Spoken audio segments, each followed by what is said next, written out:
Saturday early morning after after two wonderful games of football match yesterday night. I'm sure this might not be what you all expected, but then yeah, over the next 2 days we are going to learn about financial modeling, equity research. How is it done? I'm going to take Taka Holdings itself as the example, and it's going to start like this. It's going to start with a blank Excel file, and slowly what you would see is we end up creating a complete financial model. So that's basically the purpose. Now we have around 14-15 of us here. Some of you all might, I can see some of you all have joined from multiple accounts. That's fine, not a problem. But yeah, so maybe we have around 12-13 of us here, which is from a financial modeling and equity research perspective, I feel the ideal number, because this is a number which will allow all of us to interact, ask a lot of questions, because especially with Excel, whenever you start doing something with Excel, it takes time, or everyone won't do it at the same time. Some of you might be very proficient with Excel. For some of you all, this might be totally new. So the speed at which you all work might also matter. But before we begin, what I'll do is I'll just quickly introduce myself, and then I'll also give you a brief background about what are we going to do, how are we going to do it, and in case you all have any questions, what can you all do? Okay. So I'll just quickly introduce myself first. My name is Shannon Thomas, and I've been into financial training since more than 8 years. And I currently now I take financial training sessions or CFA sessions for Kaplan. So I do trainings related to CFA, FRM. I also do trainings on financial modeling, equity research, investment banking, and these kind of programs. Along with training, I'm also actively involved in investing. So I would say I'm a long-term investor. I like to analyze small and mid-sized companies, and then like to take positions in them from a long-term perspective. So I'm more of a value-oriented long-term investor. Prior to training, I've been working in this industry. So I worked with JP Morgan in their investment banking team, covering North American banking and asset management companies. Prior to that, I worked with a boutique investment banking and private equity firm. Again, it was into providing services to Middle East, MENA-based companies. Okay. And 1 second, I think there's a... Yes, Ullas, the session would be recorded. In fact, the session is being recorded at this stage.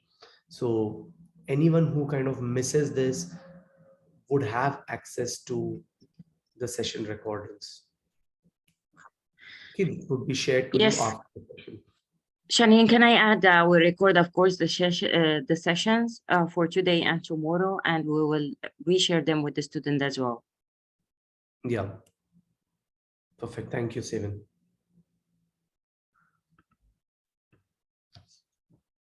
Okay. Now, what are we going to discuss today? How are we going to discuss it? Let me just give you a brief background about it. See, the idea is you all, as a part of your research challenge, you all are going to do a research on a company, which is Taka Holdings, okay, which is basically a water and electricity distribution company in UAE, focused mainly in Abu Dhabi. Clear? Now, when you do this research, research is not going to be purely very subjective, where we will research about the industry and all. No, that's not what research is all about, right? There's a lot of quantitative stuff that is going to go in, right? Financial modeling, valuations, forecasting, and that is basically the purpose. As in, CFA Society Emirates has organized these sessions to ensure that you all have some idea about how these things are done in the industry, how financial models are made, and just to give you a flavor of how these things are done in a equity research or an asset management environment. Okay. And whenever you'll have any doubts during the session, smallest of questions, anything which is not clear, feel free to ask. Okay, what you all could do is on these Zoom sessions, raise your hands. Again, you'll have these buttons to raise your hands. So just raise your hands, and whenever you'll have any questions, what I'll do is in between, I'll give you some time and you all can directly ask the questions. Okay, so that's basically how we plan to move ahead. Now, before we even start anything, few things that you'll need to download is some annual reports. Good to have investor presentations also, but I'll just firstly give you a background about what you'll need to have. See, because as an analyst, when you'll start research, start building financial model, the first thing is you'll need to have all the information that's needed to do this. Okay, so what you need to do here is, if you could go to Taka Holdings, just a second. Okay, so from the corporate website, so all publicly listed companies. Okay, now even Taka is listed in Abu Dhabi Securities Exchange.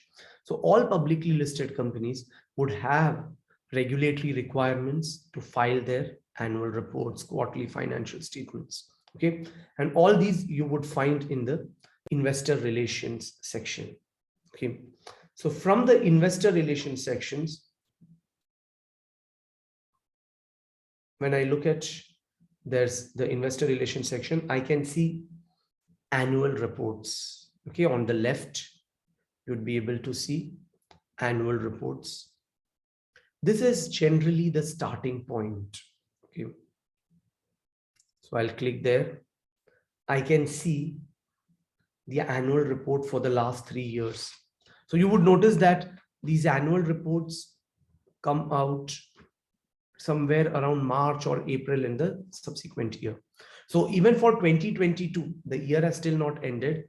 There are like 10 more, 20 more days for the year to end. The 2022 annual report, you might get it only in March 2023 or April 2023. So we don't have 2022 full year data. We might have quarterly data available in the quarterly financial results. But as of now, we will just focus on annual financial statements. Okay, so it would be great if you could download the last 3 years annual report. Okay, in case you'll have it already downloaded, then great. But if there's anyone who has not downloaded this, it would be good if you can have these 3 annual reports downloaded. Okay, I've myself saved these 3 annual reports. So 2021, 2020, second, 2021, 2020, and 2019. So I'm just assuming that we are building this financial model somewhere after the 2021 annual reports were published. Okay.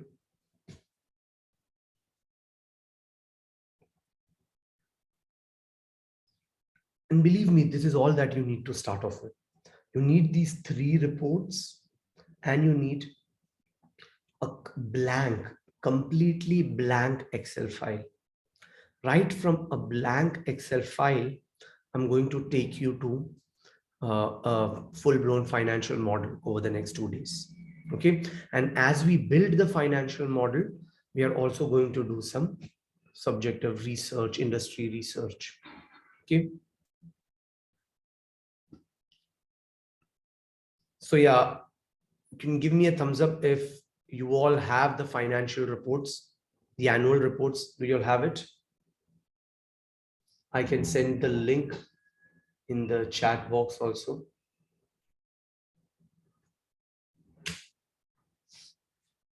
Okay, so I've sent. Okay, so greatly, Zena, Russell. Okay. Okay, so you all can take your time. We'll just wait for a couple of more minutes, and by that time, you all can download this.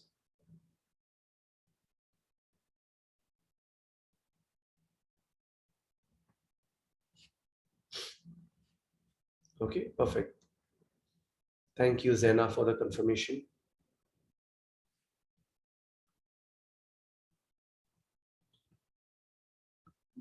And good to see some familiar names here in the chat box.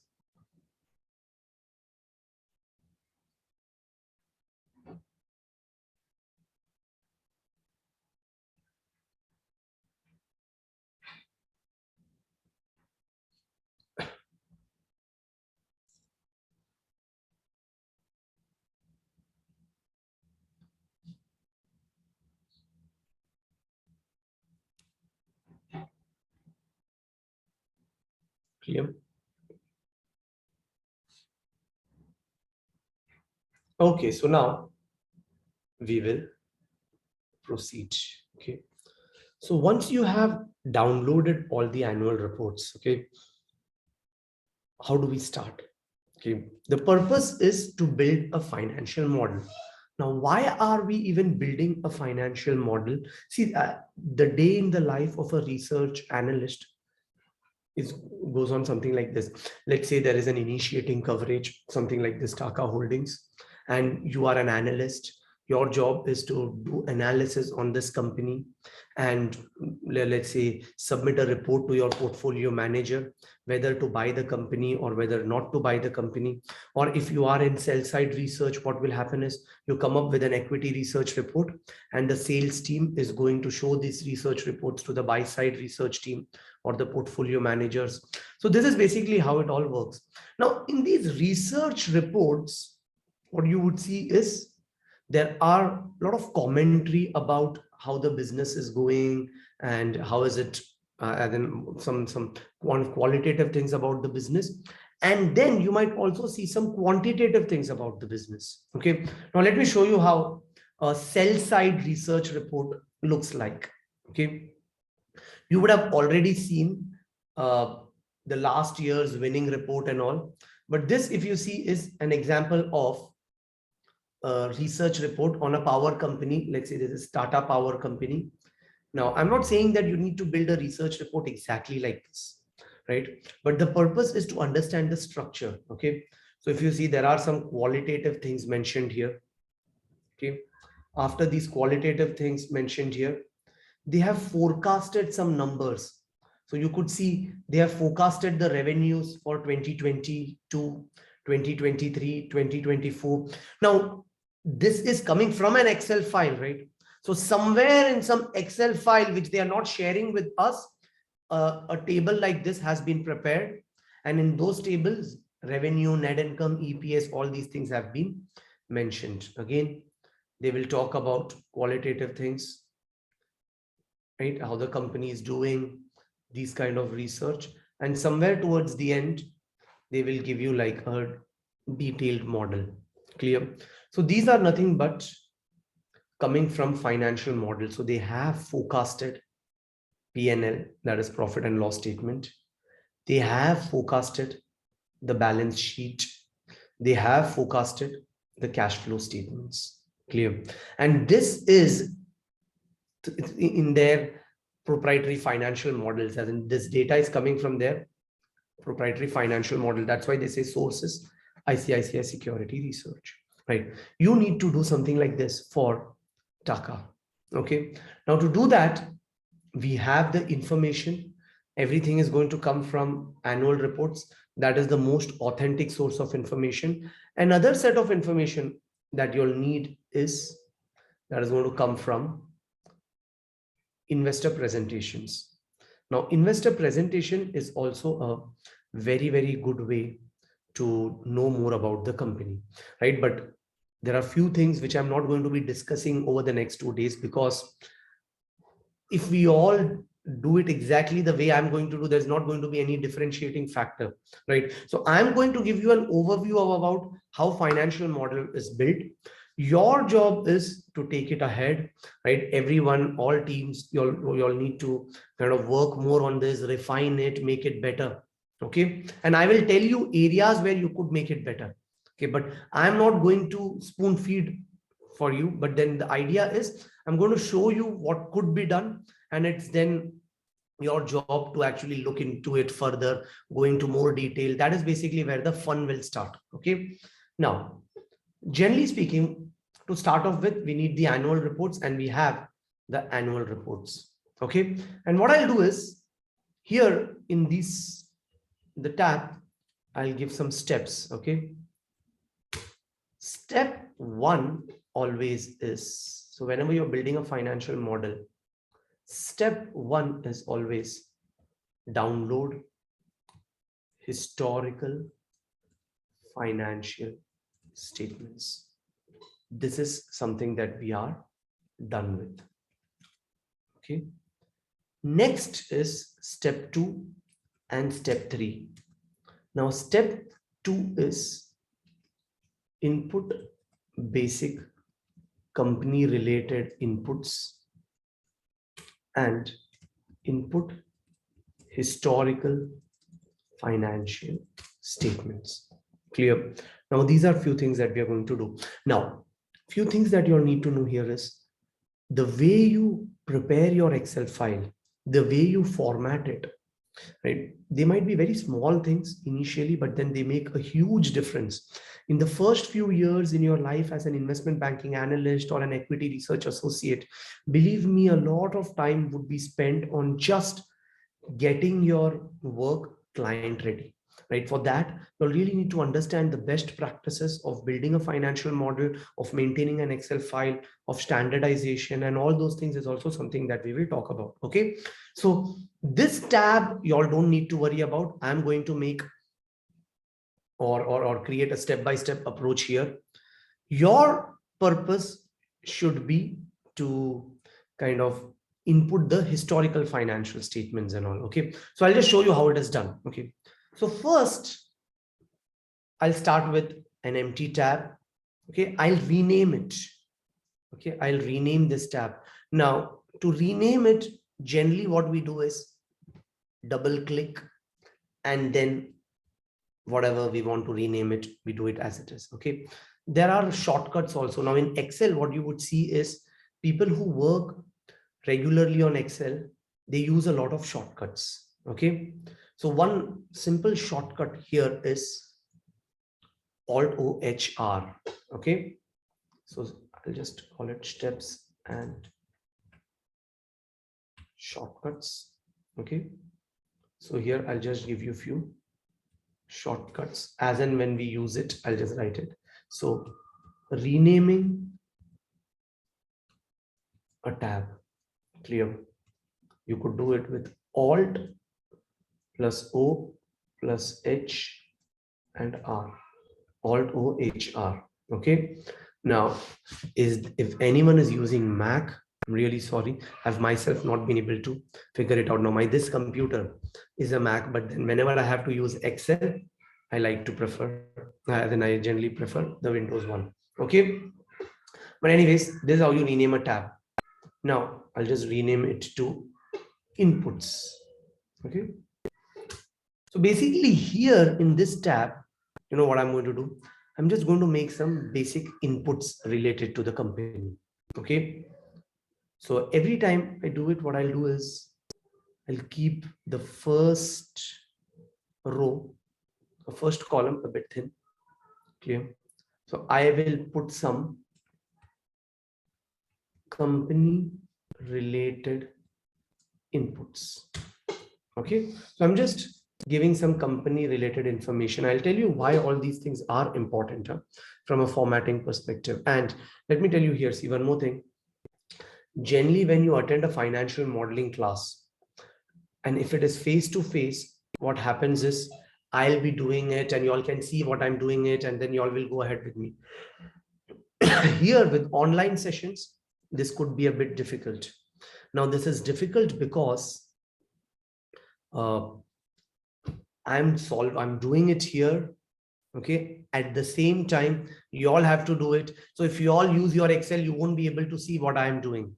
Okay. So that's why what we'll do is step by step. So first I'll just finish these basic set of steps, and then you all can just observe what I'm doing, and then you all can try it on your own. So I'll give you some time, and then you all can try it on your own. That's basically how we will do it. Okay. So company related inputs, So basically what I'll do is I'll first say company name.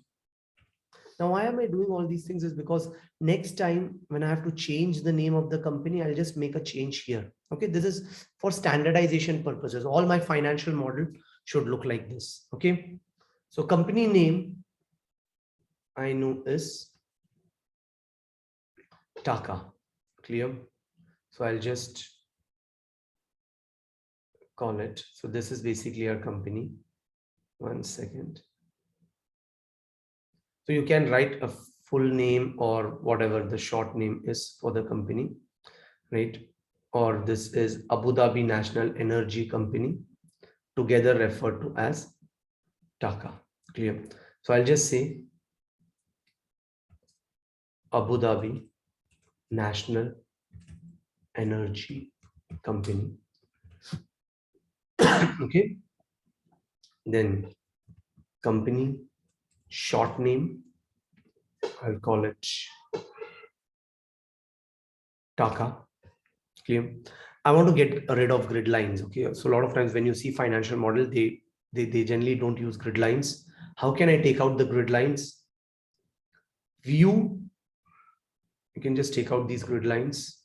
Okay, so I have company name, Abu Dhabi National Energy Company, company short name, Taka. Then I'll just say latest financial year end. Now, which is the latest financial year end, or the latest financial data is as of. So if you see, it is as of 31st December 2021. Clear? So I have the latest financial data as of 31st December 2021. Clear? Okay. Now, what you would see is this is right aligned, this is left aligned. Again, it's better to have standardization. Alt H A R would make all of these right aligned. Okay, so I have company name, short name, latest financial year end, the currency and units. So let's say the currency is going to be in dirhams. So all our numbers are going to be in AED, and units. Clear? Is it going to be in millions or billions? Now, if you see, they report in millions, AED million. So it is better to do it that way. So we will also build the financial model in units, would be in millions. Clear? So we have our company name, short name, latest financial year, and currency and units. Now, why am I giving you all these things? Is next time, whenever you have to change the name of the company, you are going to do another company, you just make the changes here. That's it. Okay. Now, this is going to flow everywhere. Every financial statement I prepare, I'm going to just kind of, or every sheet that I prepare, data would be referenced from here, starting from this. Okay, so every sheet I want to give a name, I want to give a heading. Okay, so what I'll do is I can write it this way: Taka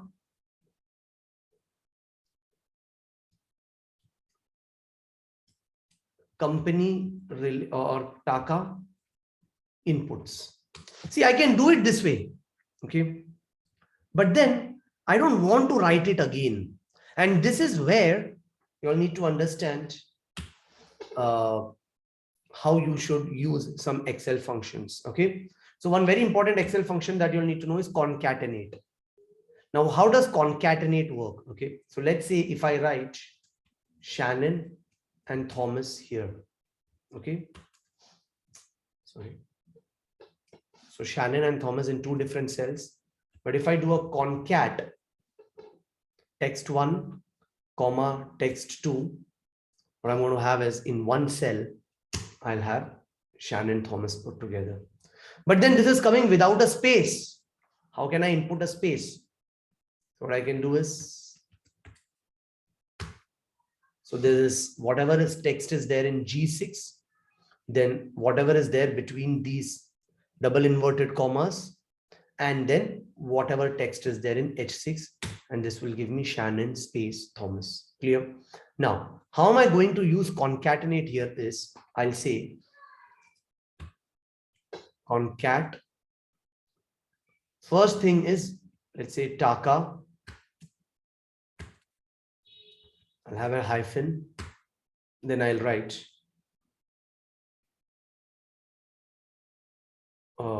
let's say inputs. Clear? Then probably I'll write in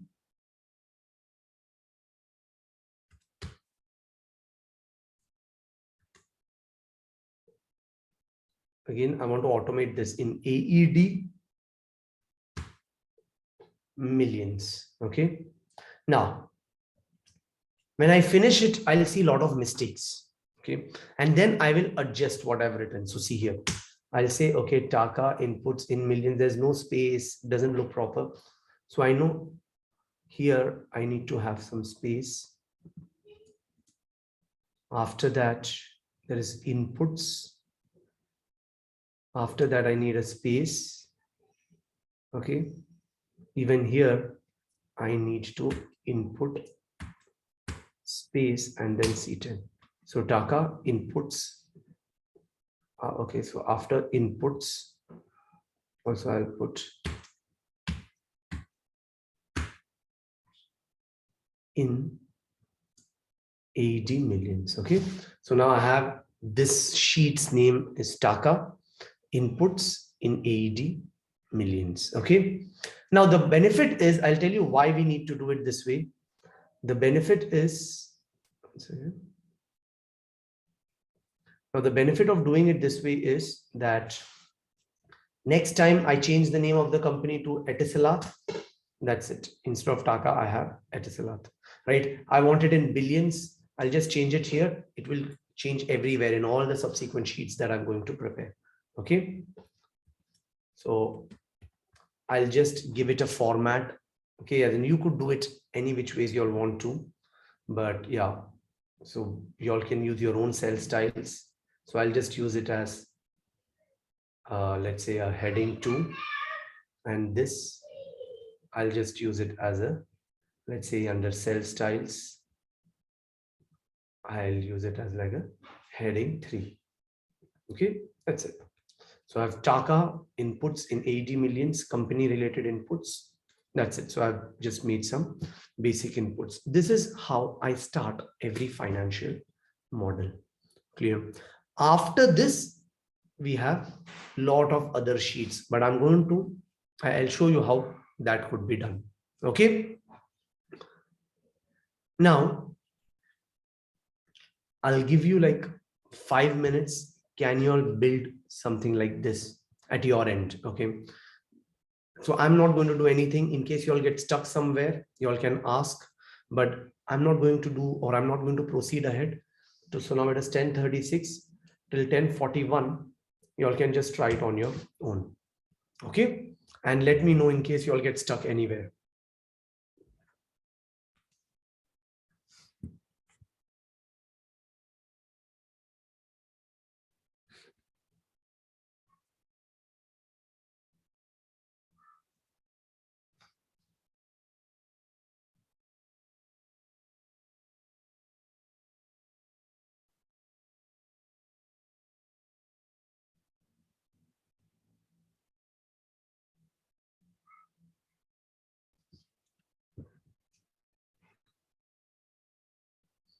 Yeah, by the way, any questions on anything that we have done so far?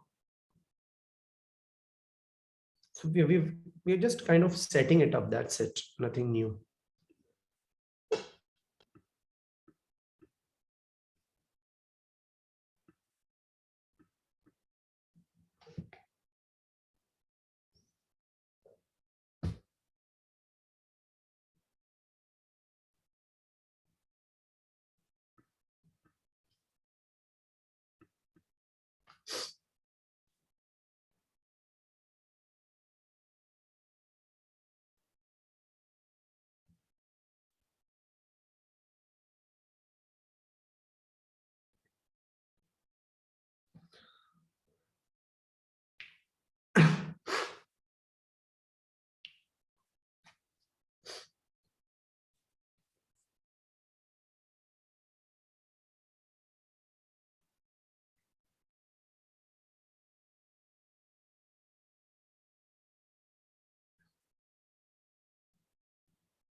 So please let me know in case you all get stuck anywhere, or you all need to know, or you all feel that, yeah, there are some very manual stuff I'm doing. Is there a better way of doing it? So yeah, please let me know in such cases.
Clear? So yeah, now once you all are done with inputting this, then comes inputting the historical financial statements.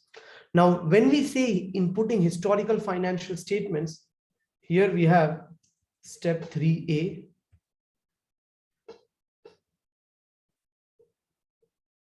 and step 3B. Clear? And step 3C. Clear? So here, see, when we talk about financial statements, there are 3 financial statements that we are going to input. So we will basically input historical income statement. Then we input the historical balance sheet. And then we don't input, see, generally speaking, if you see, we generally never input the historical cash flow statements. We just set up the cash flow statement. I'll tell you why we do this, because historical cash flow, see, in cash flow statements, especially when it is done using the indirect method, there are a lot of one-time items. There's absolutely no point in reconciling them or inputting those historical financial statements. Okay, but what we need to do is this. So we have just done this part, inputting company basic inputs. Now, next is inputting historical financial statements. Clear? Now, while inputting historical financial statements, basically we are starting with inputting the historical income statement. Okay, so how does it start? Look, in my annual report, TAQA annual report, I already have these financial statements as given by the company.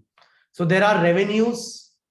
So in revenue, they have broken it down into from generation of power and water, Next is revenue from transmission and distribution of power and water, and revenue from oil and gas. So they have shown their revenue in three different, or they've given the revenue from three different sections. Then they have a lot of operating expenses. They have depreciation and amortization and depletion. Then there are general and administrative expenses, share of purchase, share of results of associates, bargain purchase gains. That is basically, after that they have income tax and all these things. Clear? Now, every financial state company has a different way of giving these items, right? As in, if you look at Taka, they'll give it to you in a different way. If you look at some other company, they will give it to you in a different way. So everyone has a slightly different way of reporting financial statements. But our job is, what we will do is we will create another tab. Okay, here I'll name this tab. So how can I create a new tab? Have a look at this. I'll just hit Control and drag it and create a new tab, Auto HR, and I will rename it. Let me call it income statement. Okay, so I have Taka income statement. Clear? And I have, so I'll just delete this. Okay, I'll delete all these things. How do I delete it? Select this, come down and just hit a Control and minus. That's it. Okay. Now, when I delete all these things, the problem is even here it gets deleted. Clear? And that is why it's important. Everything should be sourced to one. Everything should be sourced from one cell itself. So here in inputs, I have written the company name Taka, right? So in the income statement, rather than referring it from C7, I'll refer it from here. Okay. Then rather than referring this C9 from here, I'll read from here. And again, even in this millions, rather than taking it from C10, I'll take it from the inputs C10. Now I can delete this entire thing. It doesn't matter. Clear? I have Taka income statement in AED millions. Clear? In next sheet, I will have Taka balance sheet in AED millions. And then in the next one, I'll have cash flow statement in AED millions. Clear? So once I set this up, now look at this again. I'm going to kind of prepare a historical financial statement. Again, when I'm saying historical financial statement, it is plain and simple inputting the historical financial statements. I'm not doing anything else, but I'll just show you ways in which this should be done in an efficient way and in a very good way. What are some best practices? Okay. First, okay, how many historical years do I want? Okay, do I want one historical year, two historical year, three historical year? Generally speaking, to get a trend, 3 to 4 historical years is ideal. Now, when y'all are doing it, do it for like 3 years, 4 years, or 5 years, right? So you can just go into the annual reports from the income statements, you will get the information, and then you just need to input it. Okay. Now let's say what I'll do is, okay, now have a look at this. I'll have few items like,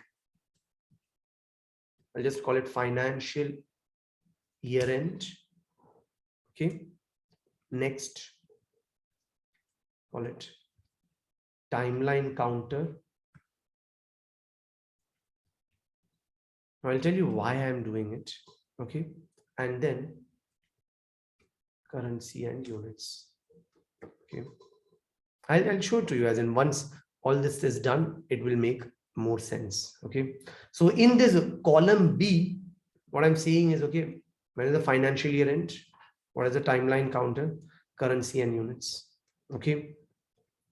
Now let's say let's say here, again, look at this. In the inputs tab, I know that currency is in AED, units in millions. Now here in the income statement, what I'll do is this. I'll start with row D here, or column D here, I'll say.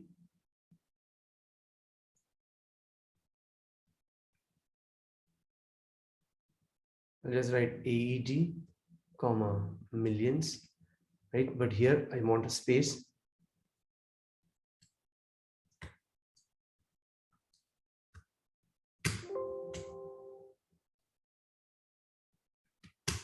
Okay, AED, millions, fine.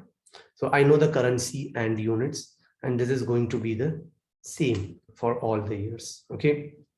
Now, timeline. I will start with 3 years in the past. Clear? I'm going to start with 3 years in the past. So I'll call this timeline counter as -3. Okay. I'm starting with -3. So which means I know that the latest financial year ended 31st December 2021. Clear? Latest financial year ended 31st December 2021. So this should be, now again, there are a few date functions that you'll need to know. So let me just show this to you. Imagine this is in Excel, we directly have this, let's say today, or let me just call it 10th October 2022. Okay.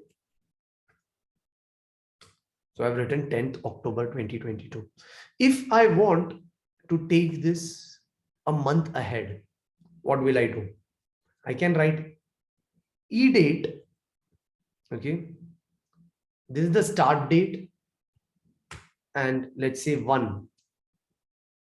Okay. So how this e-date function works is, it will take whatever I've written 1 month ahead. Clear? So if I say 2, it will take it 2 months ahead. From 10th October, it will take it to 10th December.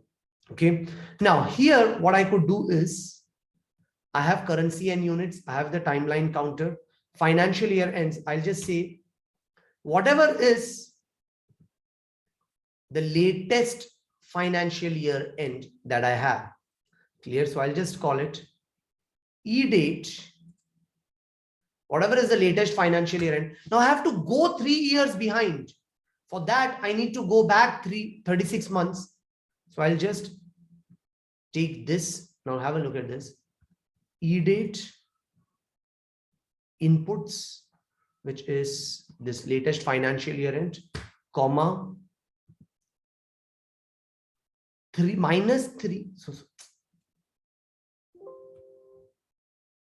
e-date minus 3 multiplied by 12. Clear? So this, if you take, you see it will take you to 2018, right? But yeah, we just want, let's say 19, 20, 21. So I'll just hit -2 here. So this would be 31st December 2019. Clear? And then I'll just increase this by 1, and I'll just do a Control R, take this formula ahead. Yeah, and I'm going to forecast it for 5 years. Okay, again, you could think of it as 4 years, 5 years. Again, these are pure subjective. There is no right or wrong answers here. Okay, so what I've done is I've put a timeline counter. Okay, when the financial year ends. Now, once I have this clear, now I just need to use the same approach. Just have to use the same approach for this here, and then I will basically input the P&L. Clear? So here what I will have is, so here the formula should be e-date. Again, the same formula, start date. So what I can do here is just lock this, right? Input C8, you can just lock it. So once I lock this input C8, all I need to do is just a copy paste. and it is taken care of. 31st December 2020, 31st December 2021, 2022, 2023, 2024, and so on. Clear? These are the timeline counters. These are the currency units, which is going to be the same. Even here, I could just lock it so that I don't have to worry about it while copy pasting it. So I'll just do a Control R. Clear. So if you see, I've just set this up. So what is basically the financial year end, timeline counter, and currency and units. Clear. And this, I can also put something else called as a timestamp, whether it is historical or estimated. Clear. I'll just write it this way. If this number is, if this is less than 1, okay, if this is less than 1, then it is historical, else it is forecast. Clear. Now in this case, it is historical, and then you have 5 years of forecast. So you have 3 years of historical data and you have 5 years of forecasted data. Clear. Now I could increase this a bit. I can increase the column width. Now if I've increased the column width for this year, I also need to ensure that I have consistent column width across. So what I could do is Control C and Alt E S W, or you just go to paste special and copy paste the column width. That's it. You would be able to copy paste the column width here. Okay. And timeline counter. Now currency and units, it's up to your choice. Some people like to see it here itself. Some people say that, okay, yeah, in the heading, it is anyways there, so I really don't want to see it. It's up to you. Currency and units, do you want to keep it here or not? Clear? So this is basically how I set up my income statement. To start off with, I've not put any numbers or any details yet, but this is basically how I create the heading here at least. Okay. So I have the financial year end, timeline counter, currency and units, timestamps. If you want to get rid of this currency and units, just do a Control minus, up to you. Clear? And from here, I'll start putting the financial statements. Clear? And why have I done it this way? Is because going forward, I'll just copy paste this sheet. Now this is income statement, right? I'll copy paste this sheet, call it balance sheet. Only thing that I'm going to change is this. Instead of income statement written here, I'll call it balance sheet. Next, I'll copy paste this sheet. The only thing that I'll do is, instead of writing balance sheet here, I'll write cash flow statement. And all these things untouched. I don't have to worry about this at all. And let's say if you want to have a 5-year historical period, that's fine, right? You just write here -4, that's it. So you will have 5 years of historical periods, and then you will have your forecast. You can decide how many years you want to forecast and all, but I'm just saying that this way it just automates things. Okay. So now if you see, I have set up my income statement, my balance sheet, just to start off with, and my cash flow statement.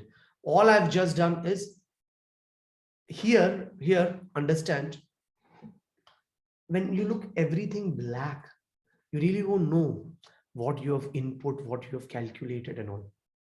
So just as a rule, what you should do is, again, this is something that is followed in financial modeling a lot. Anything that you input, or anything that is an assumption or an input by the user, you have a different color for this. Okay, so now this -2 is something that is an input, right? What I'll do is I'll put it in a yellow background and in blue. Okay, again, you can have any color code. Purpose is just that you all need to have it consistently. Clear?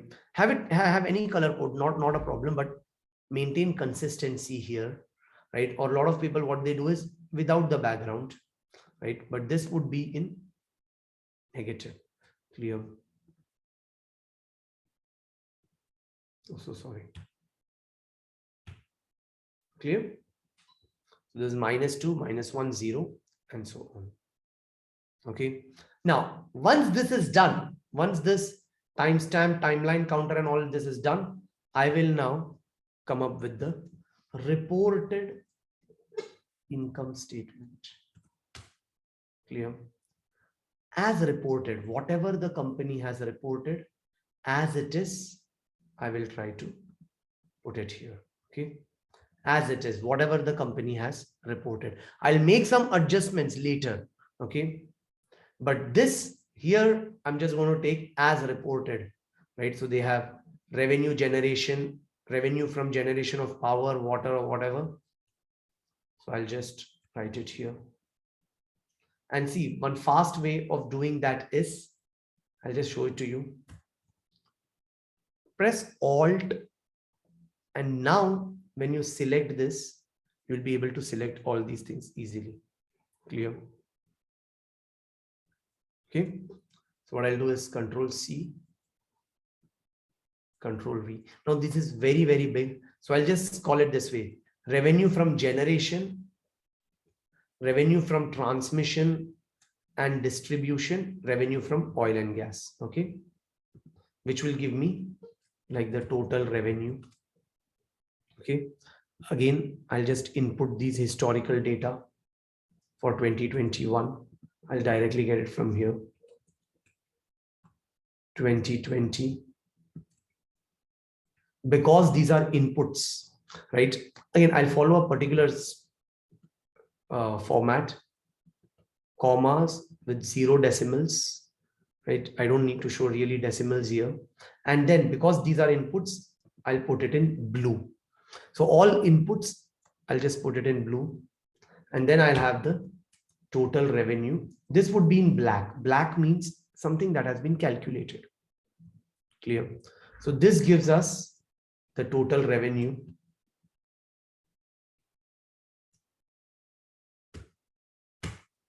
Okay. After this, they have operating expenses, depreciation and depletion. Again, whatever they have given, just do it as it is. So they have operating expenses, depreciation, depletion, amortization. Then they have all these expenses, general admin and all these things. After that, they have profit before tax.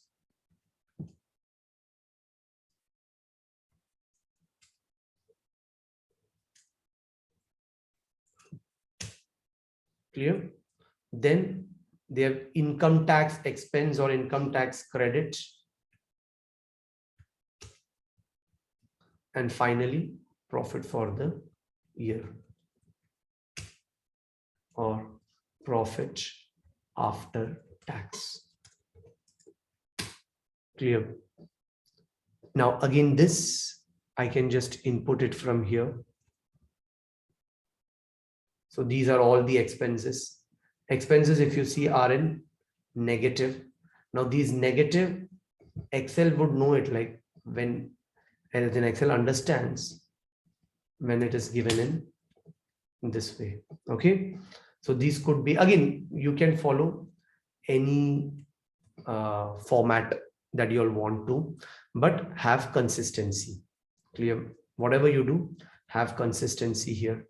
What I generally like to do is show it this way in cell formatting.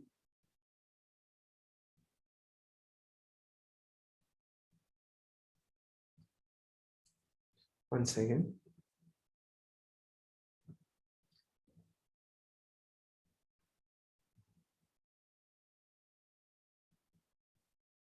Just a second.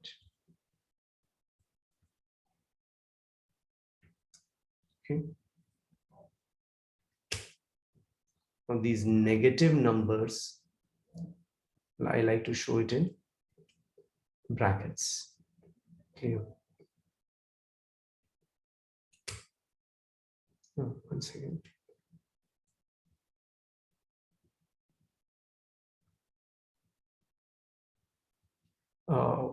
Okay, so this is slightly different format that they have.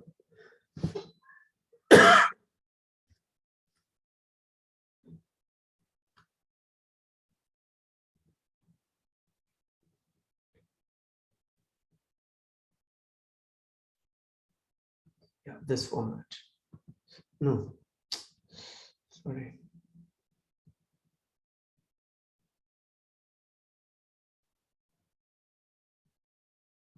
Okay, clear? So I'll have all these expenses put in here.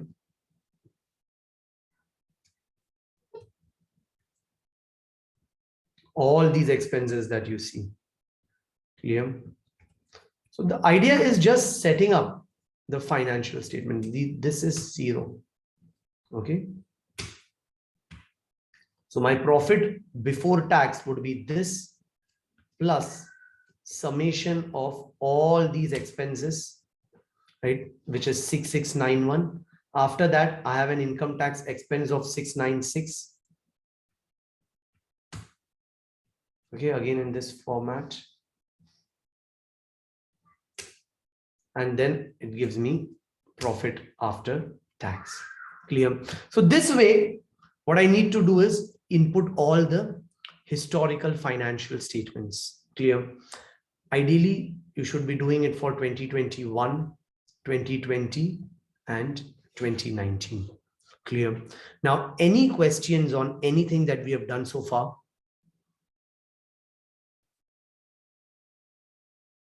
Is everything clear? So you could just maybe give a thumbs up or let me know if there's, and in case everything is clear. Okay.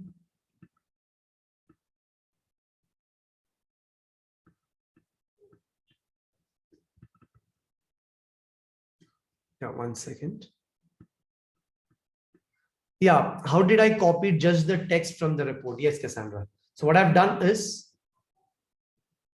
come here, I press Alt, and then when you drag and select this, so press Alt, and then when you drag and select this, one second, I don't know why. Yeah, 1 second. Yeah. So when you press Alt, drag and select this, that's basically when you'll be able to select whatever you want to specify. If you don't press Alt, then you won't be able to select just the text. So just press Alt and do it. So, okay, so if it is not working for you, is it that you've just downloaded the PDF and you're opening it from Chrome? So just download it and open it in PDF, then you might be able to do it. I think you might be opening it directly from Chrome. So just, yeah, so maybe that's the reason. So open it in a PDF file, and then when you do it, you will get it.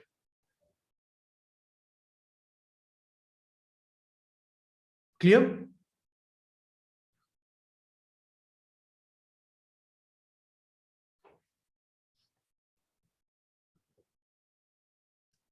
So this way, once you have done this, you can easily do it for 2020 also. So I can just get it done from here. 2020 is done. Then these are the expenses.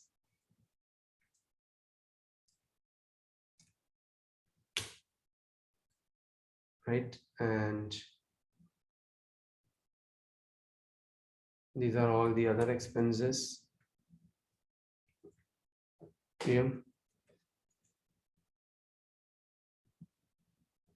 And then they had an income tax. And then their profit after tax was just 3012. Clear? So this way, if you see, I have input the reported historical income statements. Okay. Now this way, you all need to also do it for 2019. So it all starts like this, right? Wherein we input all the historical financial statements. And once these historical financial statements have been put, what you could do is later then just forecast it from here. Okay. But again, I'm not going to use the reported financial or reported income statement as it is. I am basically going to come up with a standardized financial statements after this. Okay. So what I'll do is, these are basically your reported income statement. I've got till profit after tax, right? And then ideally speaking, I should also be able to do it for 2019. Now for 2019, where will I get it from? I'll get it from the year 2020. Don't go to 2019, right? From 2020 income statement, what I'll do is I'll get these details for 2019. When you're copy pasting it, just ensure that the headings are consistent.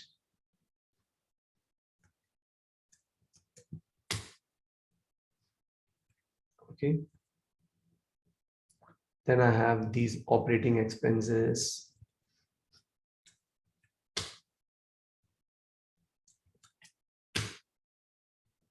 Clear. Then I have all these things. Now here, if you see, the orders are not the same. Okay. So firstly, I'll have to individually do it.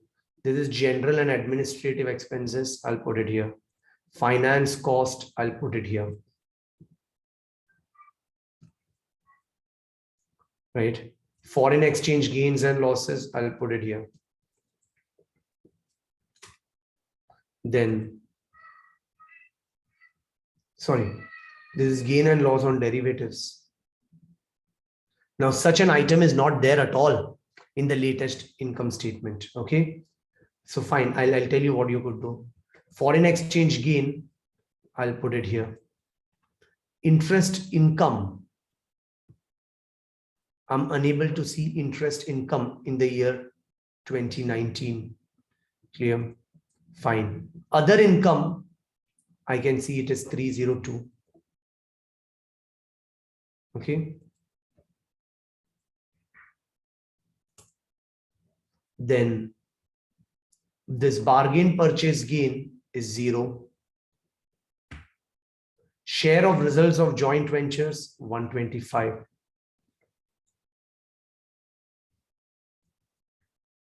Now, interest income is not there in 2021 at all. Clear? Now, if you see here, there is interest income of 123 and 31. Clear? So interest income of 123 and 31 is something that I can see. But here I cannot see any interest income. Now that could probably be because the way companies reporting might have changed. Now in these finance costs, are they clubbing it together? You don't know. Or else maybe interest income is completely 0. Or this gain loss in derivative fair value hedges and all. I think this 89 is what they put. Okay. So again, we don't know this. We'll have to dig in further then. Okay. That's basically how you could do it. Or else you could check the breakup of finance cost and see if within finance cost, have they netted the finance cost? Clear? I don't think they have. So I'll just put it as it is. I'll just put this derivative gain and loss as a part of my interest income anyways. It's a very small number, which gives me profit before tax of 5685. I have income tax expense of 168. This gives me profit after tax. Clear? So this way, I start with inputting the historical income statement. Clear? On similar lines, you also need to, So this way I input the historical income statement. On similar lines, you all could also do this, okay? And try it out on your own. This is very, very important, as in once you'll do it on your own, you all will uh, get a feel of how it is done, okay? But yeah, before we move ahead, we'll just take a short break. And after that, we will continue because we've been going on for some time. Just in case you all have missed something, you all can also catch it up. But we'll take a short break. After the break, I'll give you some time. I'll keep this sheet as it is. You all can try to set up this entire financial year end timestamp and all. Okay. And then also try to input the reported income statement. Okay. I'll give you time for that, for inputting all these financial statements. Okay. Cool. So it is 11:15. We'll meet again at, let's say, 11:35. Okay.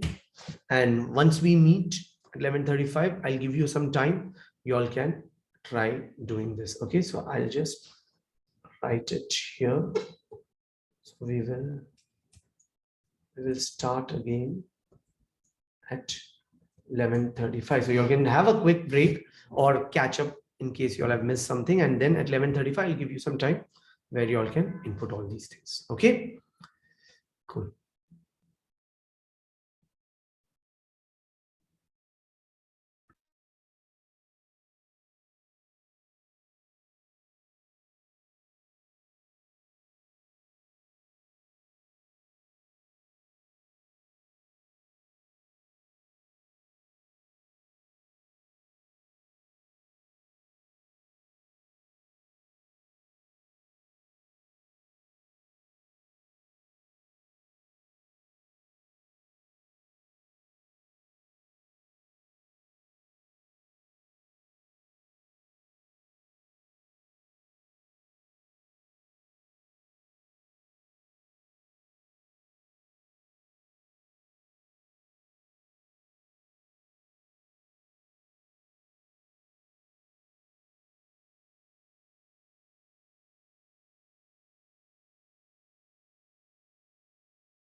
Okay, yeah. So welcome back. Now, before we move ahead, so how are you all doing it? Are you all building the model along with me, or are you all following it and then plan to do it later? So how are you all doing, most of you?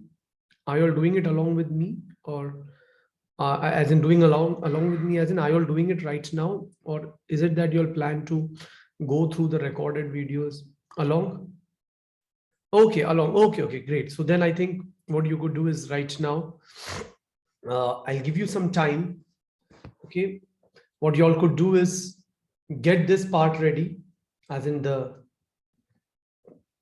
in general, the financial year end timeline counter timestamp. Also input the reported income statement as it is. So whatever income statement they've reported, you can just report it as it is.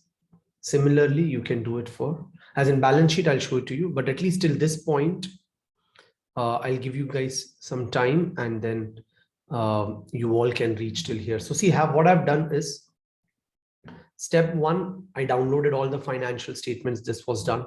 Step two was where I input all the basic company related inputs. And then now here, historical income statement is something what I'm done putting. Clear? Okay. Now, I'll give you guys some time, maybe 15-20 minutes. In that would be great if you all are able to reach till this point. Okay. And once you all have reached till this point, then I'll tell you how we can proceed ahead. Okay.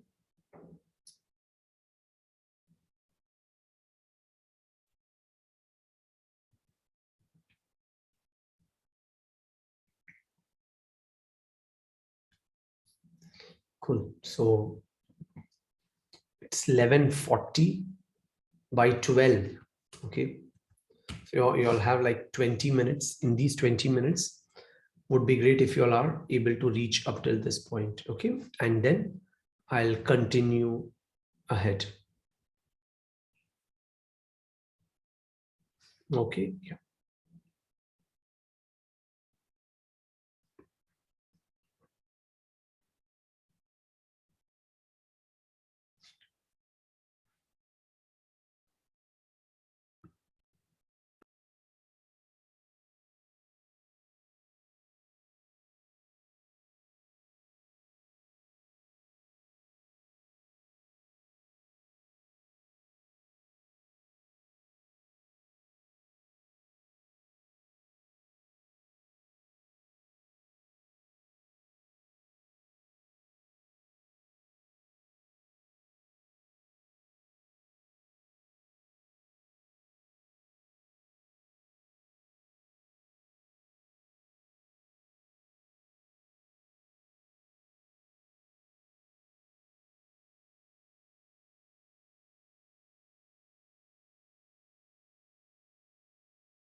Yeah, Russell, why do we use? So yeah, here, oh, 1 second. Just give me a second.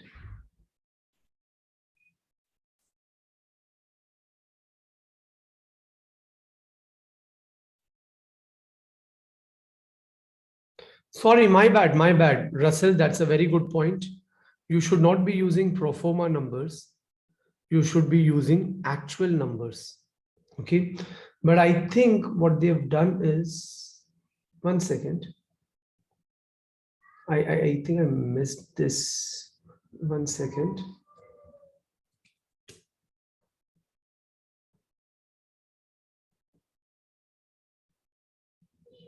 Yeah, so which means what they've just done is this report references comparative. No, no, no. So go ahead with, please use pro forma numbers. Huh?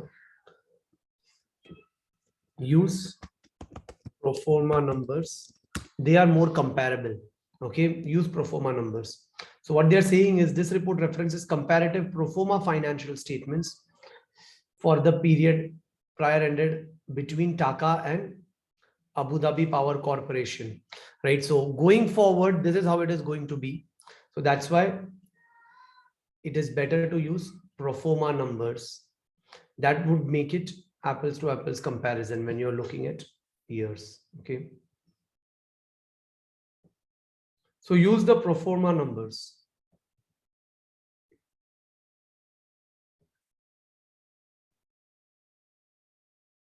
Clear? Oh, I think my message directly went to Seven. Just a second. To all. So use. Oh, so sorry.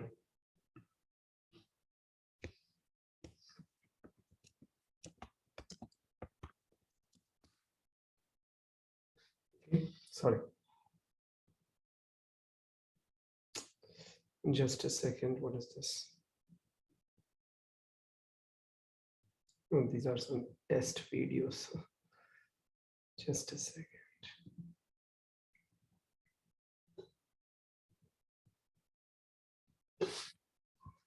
Okay, so yeah, everyone please use pro forma numbers.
Okay.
Okay, I'll just save this file too.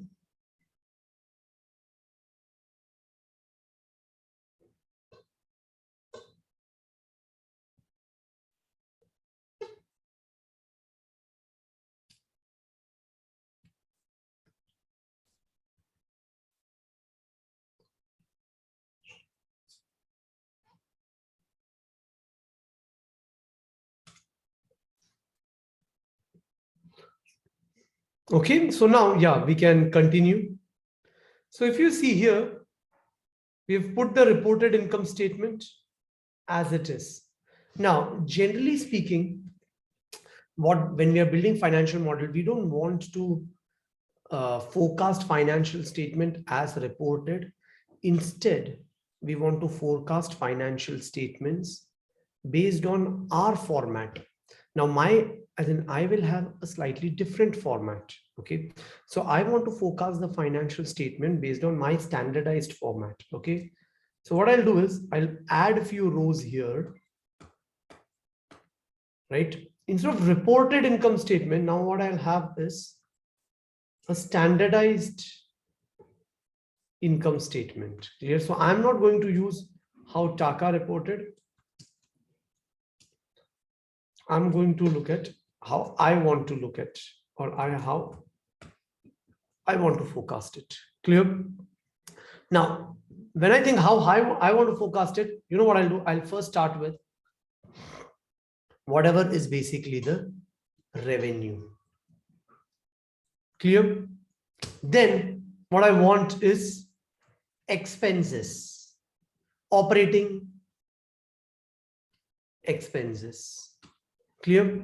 Again, now for different business, I could look at it differently. Here, I will look at all operating related or operational expenses or operating expenses. Now, this would give me, let me call it like a adjusted EBITDA. So I have my revenue, I have my operating expense, I have like my adjusted EBITDA. So EBITDA is earnings before interest, tax, depreciation, and amortization. From here, I'll have my depreciation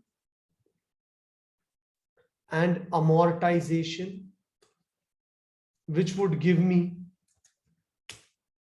my adjusted EBIT, earnings before interest, tax, and interest and taxes. Clear? Now from here, what I'll do is I'll deduct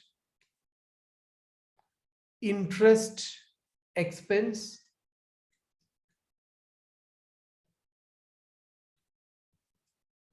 then I will add interest income. Clear? Once and I'll just call it adjusted EBITDA, EBIT. And then I'll also add any share of profits of some JV or associates. Clear? This in a way gives me my,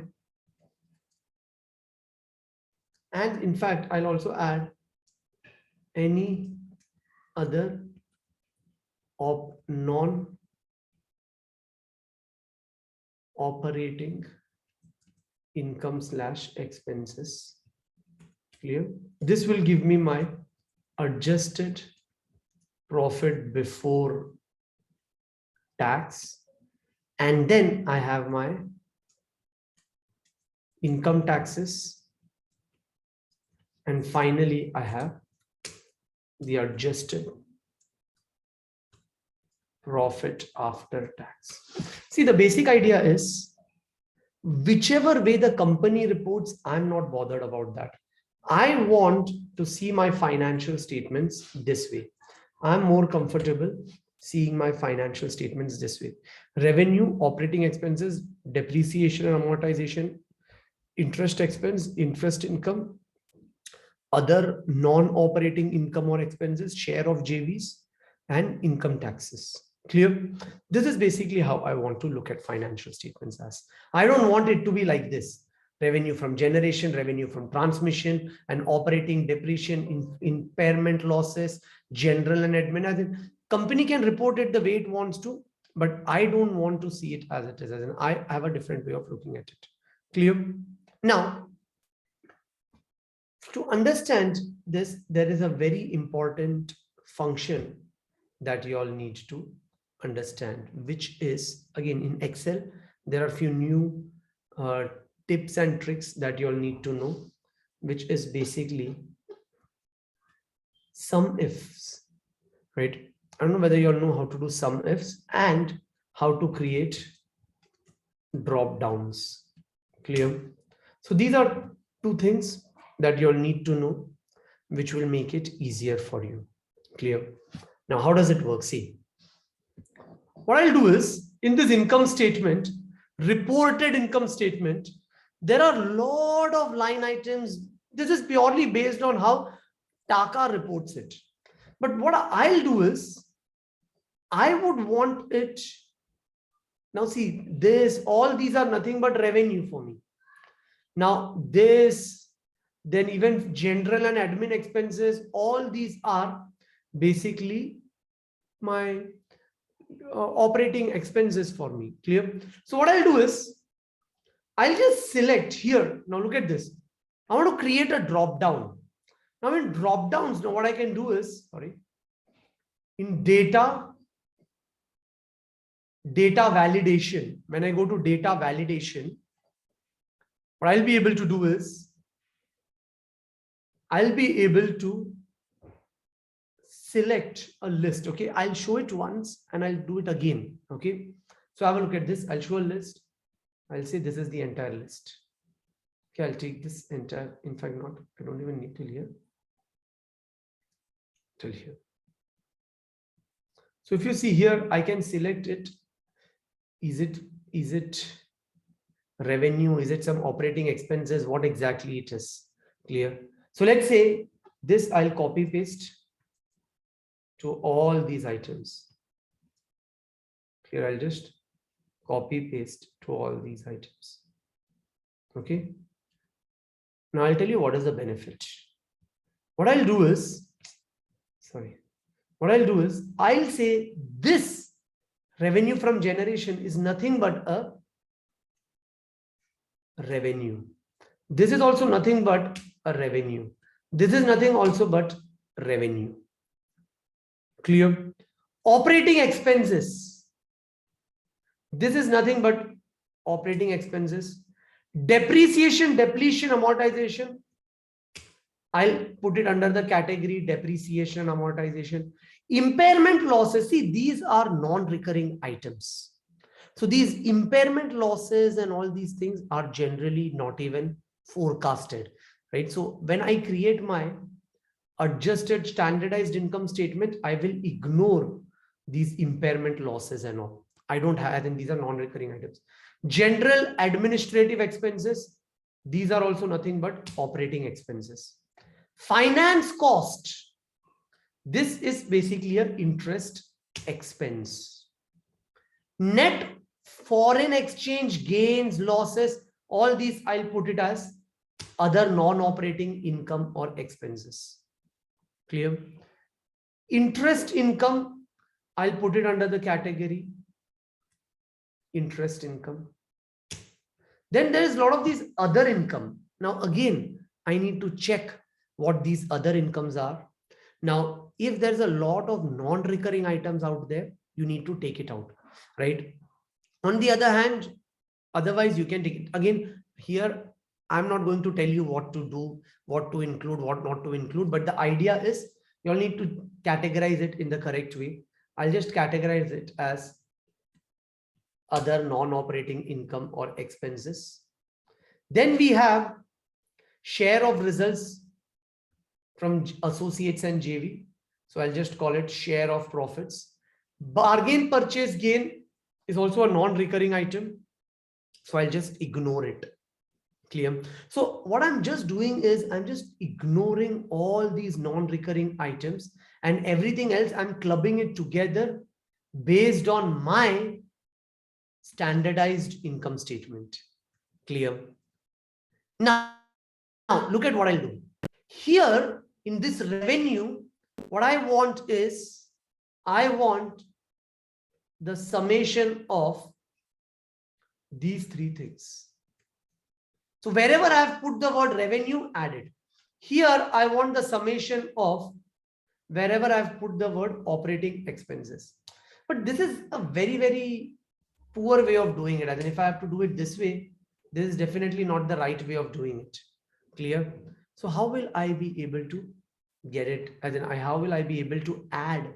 So here basically what I'm doing is, I just want everything that has been categorized as revenue. Here I want to add only everything that has been categorized as operating expenses. So look at what I do, okay? Now this is where in Excel there is a function called as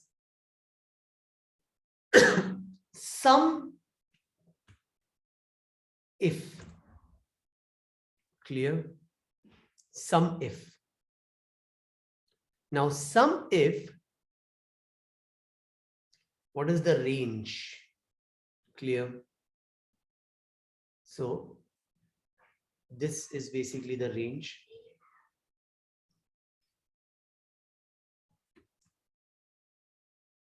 Okay. What is the criteria? So if this, anything here is equal to revenue, then what is the sum range? What is the sum range? It's here. Clear? Now what this does is, wherever it sees revenue, so here, it will just add wherever it has revenue, these three things. Clear? Now what I just need to do is, here, this I should lock it. Clear? This G28 to G41 should be locked. That is because this is as it is. Criteria is coming from revenue here, right? From the left. But the problem is, when I copy this formula to the left, no, the criteria will come from here. Now that's not going to work. So what we will do is, here in the criteria range, I want to lock B. Here I want to lock column B. So I'll hit F4, F4, F4, and then lock column B. So I have a dollar sign before column B, which means column B is locked. And then in the sum range, clear? Now here, I don't want to lock it, right? Because when I go to the left, I want this range to get selected. So I don't need to lock it. Clear? So I have basically my revenue here. Getting it? I'll do a Control C, Control V. I have the operating expenses here. So my adjusted EBITDA is nothing but this plus this. Then I'll just get it here.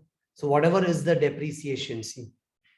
No, depreciation, amortization should be this. So sorry. Oh, I understood. It is because when I'm coming down here, 28 to 41 needs to be locked. Okay.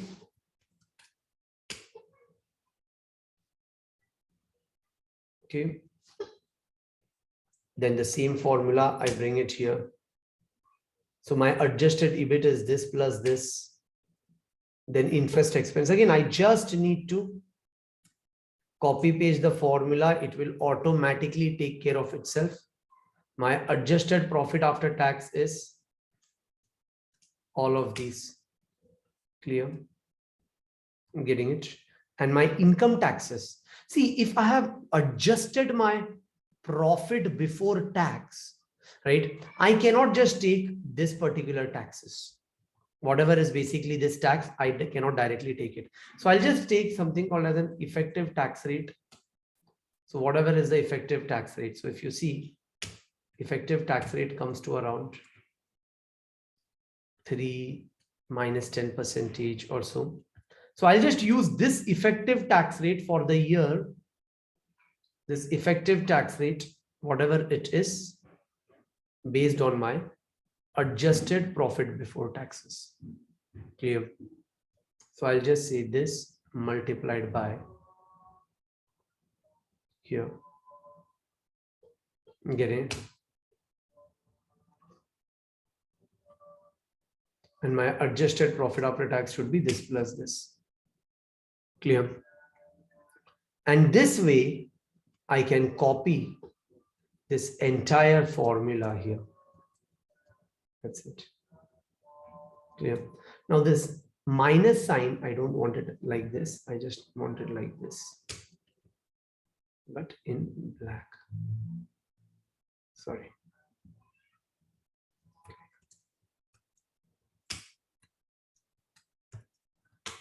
Just a second. Clear? That's it. So if you see right now, I have my revenue, have my adjusted EBITDA, adjusted EBIT, adjusted profit before tax, adjusted profit after tax. So I have forecasted the numbers based on my own standardized income statements, right? So I don't want to look at it as what the company gives me, right? Because that becomes slightly confusing, as in every company would have a different way of reporting and all. I want to look at, so every organization has their own standard way of looking at things, and I just want to stick to that. And then it becomes easier when it comes to forecasting and all. Clear? Because once we have reached this standardized income statement, the next step is forecasting these income statements, right? And that is basically what I have to explain you today. So today, what you'll need to do is try this out, what I just showed you here. Okay. What I did is I took my reported income statement, I put it down, and I created a standardized income statement. For this standardized income statement, if you see, I first created a drop down here, wherein I can select the category, that is this particular item, where should I put under my standardized income statement. Okay, once that is done, I used a sum if. Clear? Now this could be slightly confusing, as in what I've just done here could be slightly confusing. This is something that ideally you'll need to do it on your own once. Try it once, let me know if you'll face any issue. What I'll do is, yes, Cassandra, I'll explain you. See, for data validation, no, whenever you want to create a list, I'll show you how to do this. Let's say I have names here, Shannon, Thomas, Cassandra, okay, Norhona. Let's say this is basically a list of names. Now I want to create a drop down. To create a drop down, go to data validation. In data validation, select allow a list. So I'll go to data, this data validation. Here, when we say allow, hit allow, not any value, allow a list. And the source of that list should be here. Clear? So the source of the list should be from here. Hit OK. That's it. You will get the list. Clear? Now this, you can copy it anywhere. Wherever you want to, you can copy it. And there you will have this drop down list. Perfect. Okay. So this way, using data validation, what we do is, so the first thing is create a skeleton for your standardized income statement.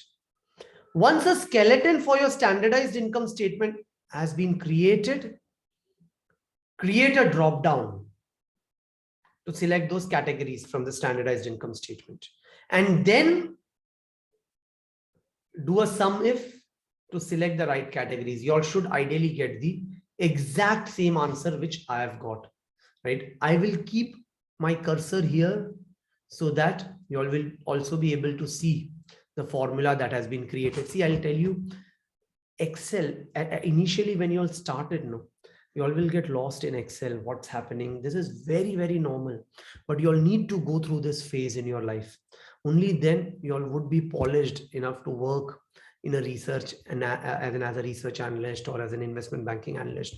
First few years is just understanding these nitty-gritties of clean formatting, right? I think that is very, very important. So break your head over it, spend time, not a problem, but then try to get it correct and try to kind of put that effort in getting it in a very orderly, in a well formatted way, because otherwise it's kind of as in it will never be client ready, something that, because these models, when you try to send it to somebody else, it becomes very difficult for somebody else to debug or understand if it is not done in the correct way.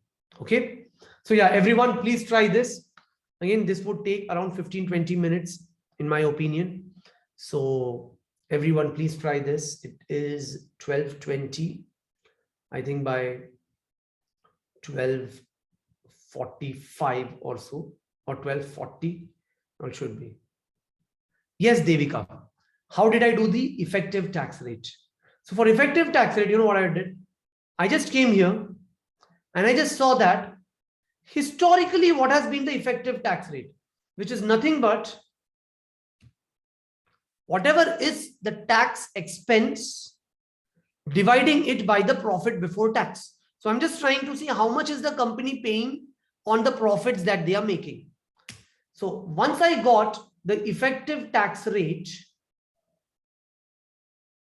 I just used the same tax rate on the adjusted profit before tax rather than taking the profit before tax as it is. Basically, what I've done is I've ignored impairment losses and ignored bargain purchase gains, right? I'm just saying that these are items which it's too difficult for me to even forecast, and these items are generally not forecasted. Clear? So then I just calculate a new tax rate based on that. Got it? Okay, perfect.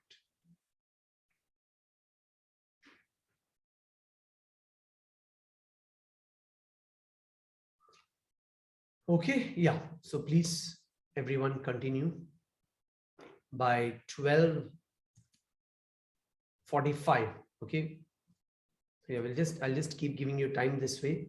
So by 12:45, probably try to get this part. Or yeah, 12:45. So play around with data validation, play around with sum if, how does it work? It won't be instant, and then you won't get it instantly. You'll have to think a bit about it. Okay. So yeah, everyone, please go on.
Yeah, no problem, Zena.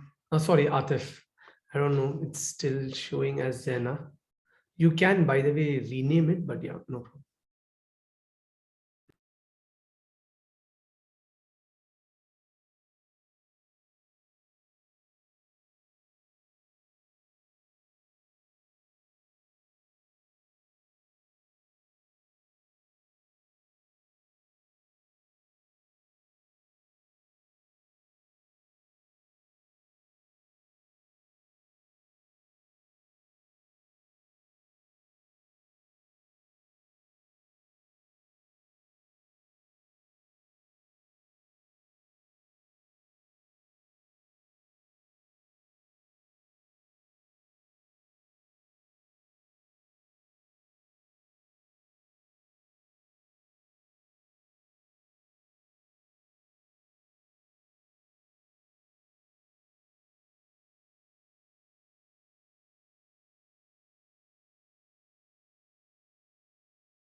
Okay, yeah.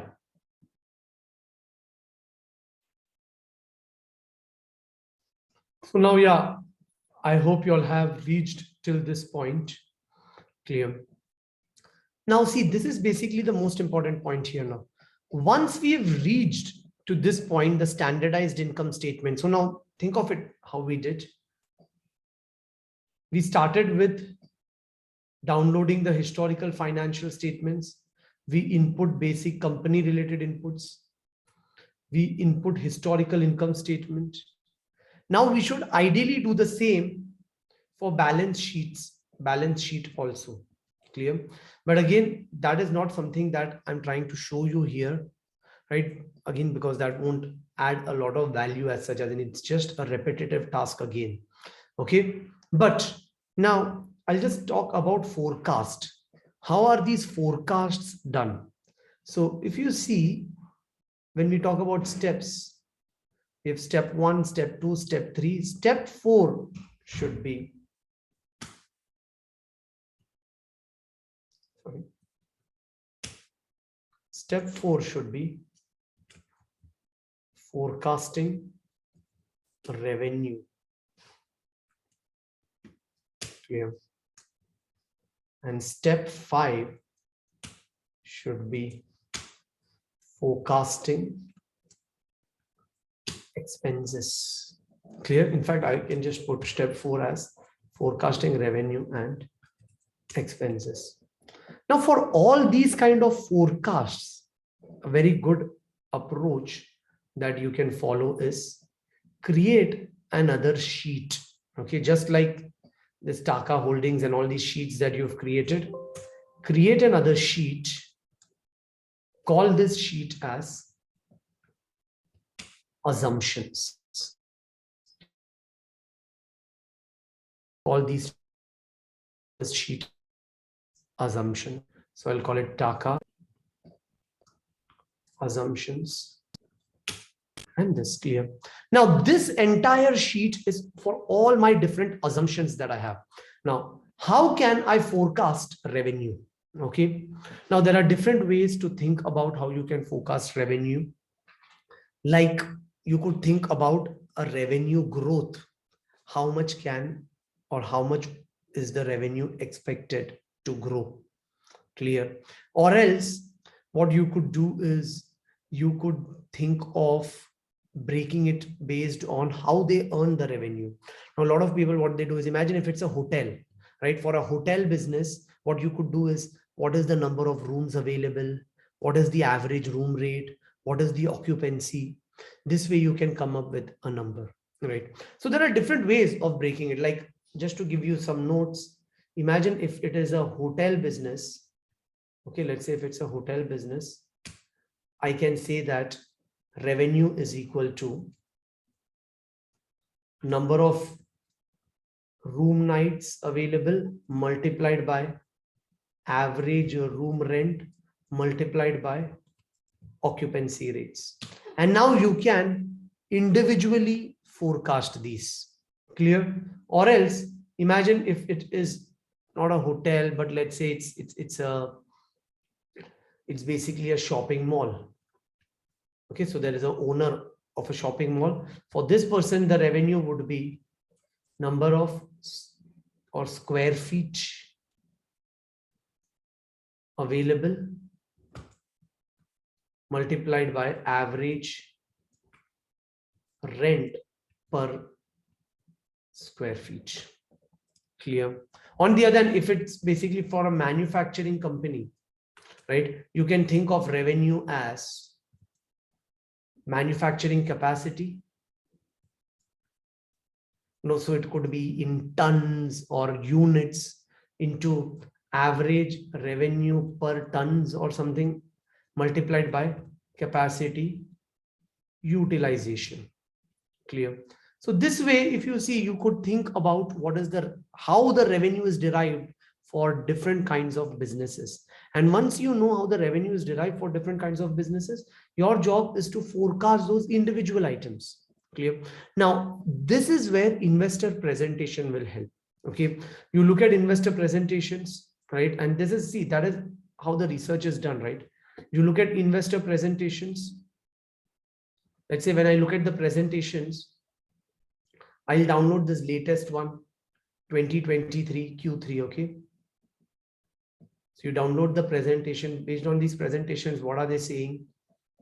Strong EBITDA, revenue performance, they have said, okay? How much they are planning to invest. Okay, so see, signed agreements with Uzbekistan for gas-fired plants, right? I'm just checking for different business. See now, for transmission and distribution, generation. So remember, revenue here is coming from generation, transmission and distribution, and oil and gas. Now think about it this way, only, okay, purely for transmission and distribution, right? What are they seeing? Healthy network availability, capex, regulated asset base, how much has it increased or decreased? Clear? So the idea is for, or let's say for generation. Now related to generation, how much there is growth? You could think of it this way, right? So the idea here is you could look at these investor presentations and get a feel about what is the kind of data given to you by the company. If nothing is given, you can just look at historical growth trends, okay? Or let's say if I look at this 2022 presentation, September 2022 presentation, even here, what they have said is these are just nothing but your market cap, total assets and all, okay? Power generation, predominantly contracted, mostly in UAE, right? Transmission, distribution, oil and gas. Okay. Then I'm just checking what they have given. No, so basically this way you could check. Okay. Now by 2030, these are few targets. So power generation. Right now, how much power are they generating? Right? They are generating 24.7 gigawatts of power, right? On the other hand, they believe that this 24.7 can go to 50 by 2030. So over the next 7 to 8 years, it could double, right? Power generation. Similarly, water desalination capacity, it is 859, right? How much is it expected to go to? Clear? So this way, again, the purpose is not to give you exactly how it is done, because otherwise you all are here, everybody's financial model is going to look exactly the same. So that is not the purpose. The purpose is to understand ways of thinking about this. Now here, what I would personally say is the best way is forecast revenues individually. Okay, forecast all your revenues individually. So now you know that this company earns revenue from, okay, revenue from, what are the areas? Revenue from generation, revenue from transmission, revenue from oil and gas. Clear? So what I could do is some assumptions like these, right? So I can just say growth in revenue from,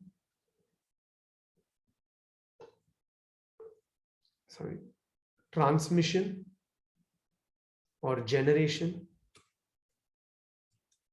growth in revenue from transmission and distribution,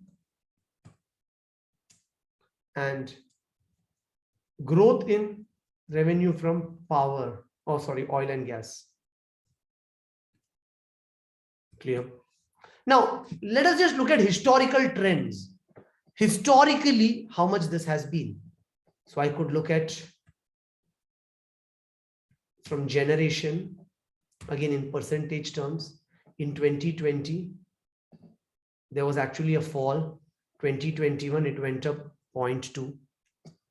From revenue from transmission and distribution, revenue from oil and gas.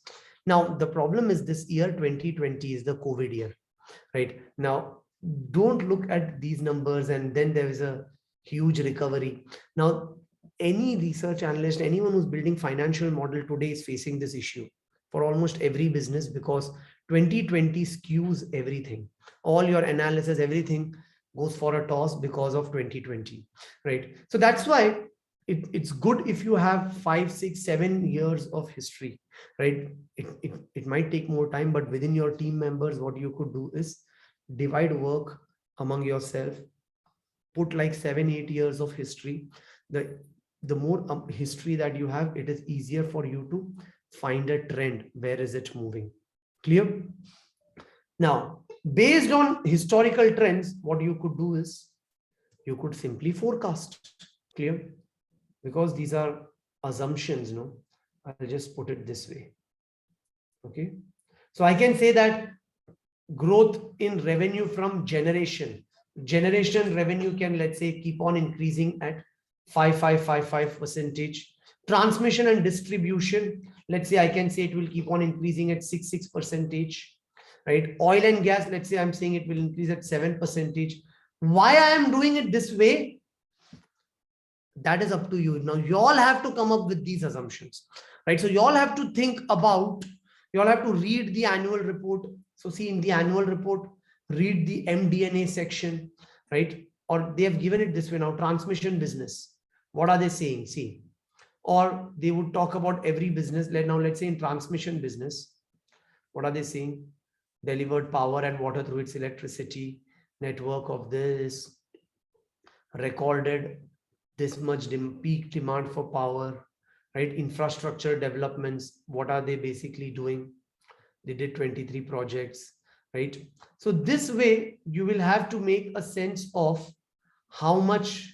Now see, Baraka nuclear energy plant, they've given some idea about this, their distribution business. So ADDC is basically their distribution company, right? Now here, at what rate the distribution business can grow. So these kind of things is what you'll need to look at. Clear? Then they've given some outlooks. So based on this, you need to create a sense of, you need to read all these things and you need to create a sense of how much you think this can grow. Clear? Now, if you've made assumptions around this, then you can forecast revenue from generation, revenue from transmission and distribution, and revenue from oil and gas. So once you have this, you can say your revenue from generation is, again, see, these are some best practices. You should never do it this way. Oh yeah, the revenue from generation should be last year's revenue from generation into 1.05 because there's a 5% increase. No, this is not the right way. Right? The right way is, this is the reason why we have input it here, right? So what we can say is your revenue from power generation could be whatever is your last year's revenue into 1 plus whatever I've put here. Getting it? So this, if you see, is the right way of doing it. The benefit of doing it this way is whenever somebody wants, as in somebody changes this 5% to 8%, that's it. This number changes. So as a model user, all you need to do is just change these assumptions of yours. So we look at historical trends, make assumptions for future, use these assumptions to forecast how your revenue from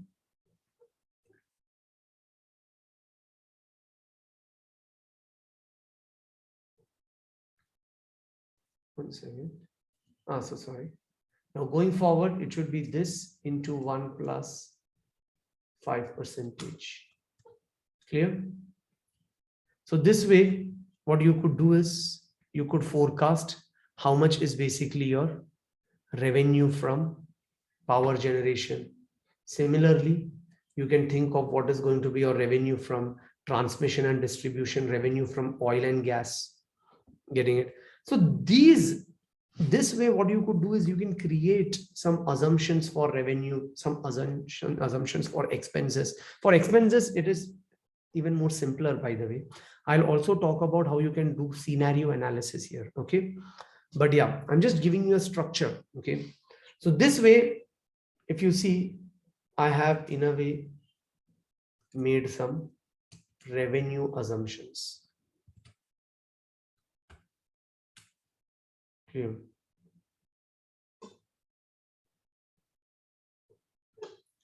Expense assumptions are generally more easier. Okay. As in, generally speaking, take it as a percentage of sales, right? Like, so historically, what is operating expenses as percentage of sales? So just check historically, how much has it been? I go to the income statement. I'll see, okay, historically, operating expenses as a percentage of revenue. So if you see for this company, it's been around 59%, 61%, 57%. So on an average, around 59%. So for Tata, I can say around 59% of their revenue is generally their operating expenses, general and administrative expenses. All of these are around 59% or so. So what then I can do is, again, create an assumption around this, that, okay, this would be close to 59%. Clear. 59, 59, 59, 59 or so. Getting it? Or you could change it also. Again, there is some subjective analysis that you'll need to do. You do your own analysis. These assumptions have to be different for everyone, right? Otherwise, there is no point. Okay, so it should be based on your analysis. Some people should feel that it's a buy at this price. Some people should feel it's a sell at this price. Okay, so once you have these operating expenses as percentage of sales, this again gives you some idea about how you could forecast. Now, based on these assumptions that you've made, revenue related assumptions and expense related assumptions, what you can do is you can forecast your revenue and expenses. So this is how it is right now. Going forward, it is all about the historical statements are ready. You just need to make some assumptions, use those assumptions to make those forecasts. So from these assumptions sheet, what I can do is I've already forecasted this revenue and all these things. So from my income here, revenue is nothing going to be but a sum of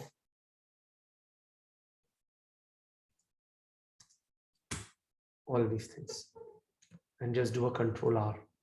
So in a way, I have forecasted the revenue for Tata. Operating expenses, I know, is nothing but this revenue multiplied by whatever are my assumptions. 59%, right? Now in my assumptions, I should write this in minus. Okay. So I'm just putting it in minus because here it is that way. Clear? Or else what you could do is put it in positive, and here when you'll bring the formula, put a negative here. And this gives you your adjusted EBITDA, which is summation of these two. Clear? So this way, if you see, you forecasted the revenue of, or the up till EBITDA for Tata.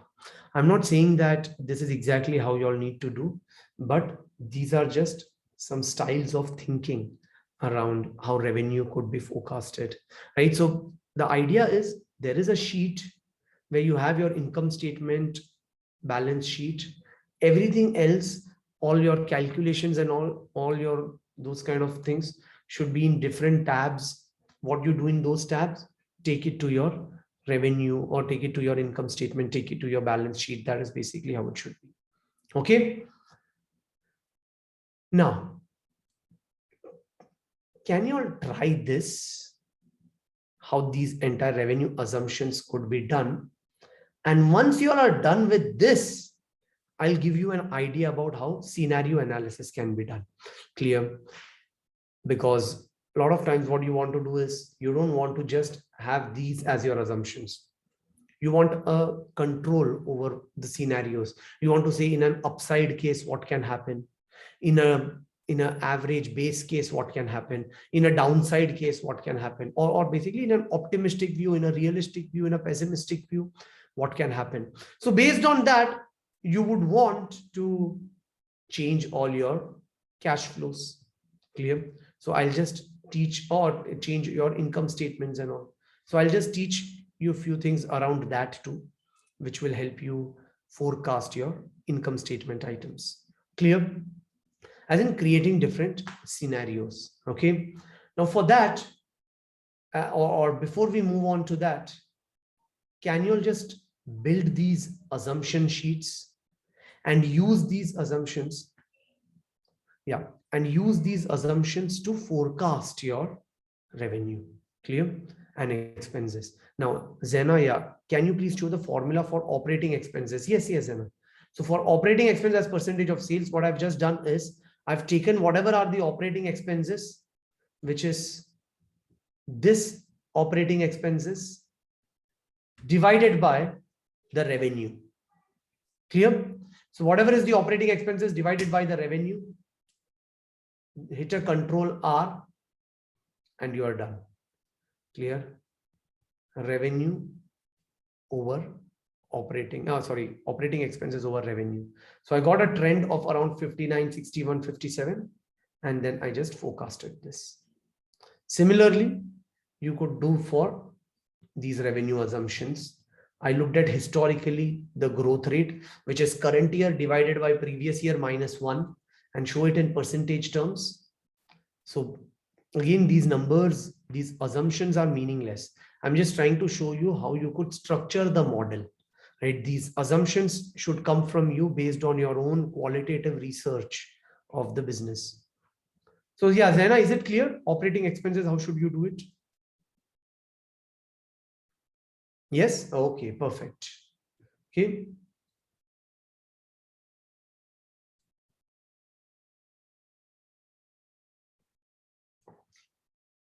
So y'all can give this a shot and then we can just take a break, as in once y'all are done with this. And this would be like the last break. From here, we will kind of go on till 3:15 or so. And that is basically where we'll wind up today's session. But this would be like the last break we will be taking. So once that is done, I'll explain you how to come up with revenue or scenario analysis. And I'll also give you hints around how could you forecast depreciation and amortization expenses. How could you forecast interest expenses, interest income, right? These generally are not forecasted. Okay. But yeah, so after this, we will talk about scenario analysis, how you can create multiple scenarios in Excel, and how do you forecast depreciation and amortization, and how you also start thinking about balance sheet. Okay. So everyone, can you all just try this first? And once you all are done with this, you can take a break. And after the break, I'll teach you scenario analysis, how you all can look at multiple scenarios. Okay. So it is 1:08, right? We'll start around 1:30. Okay. So you're going to have your lunch here. And then after that, we will continue. Okay. Cool.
Yeah. Is my audio video screen share working fine?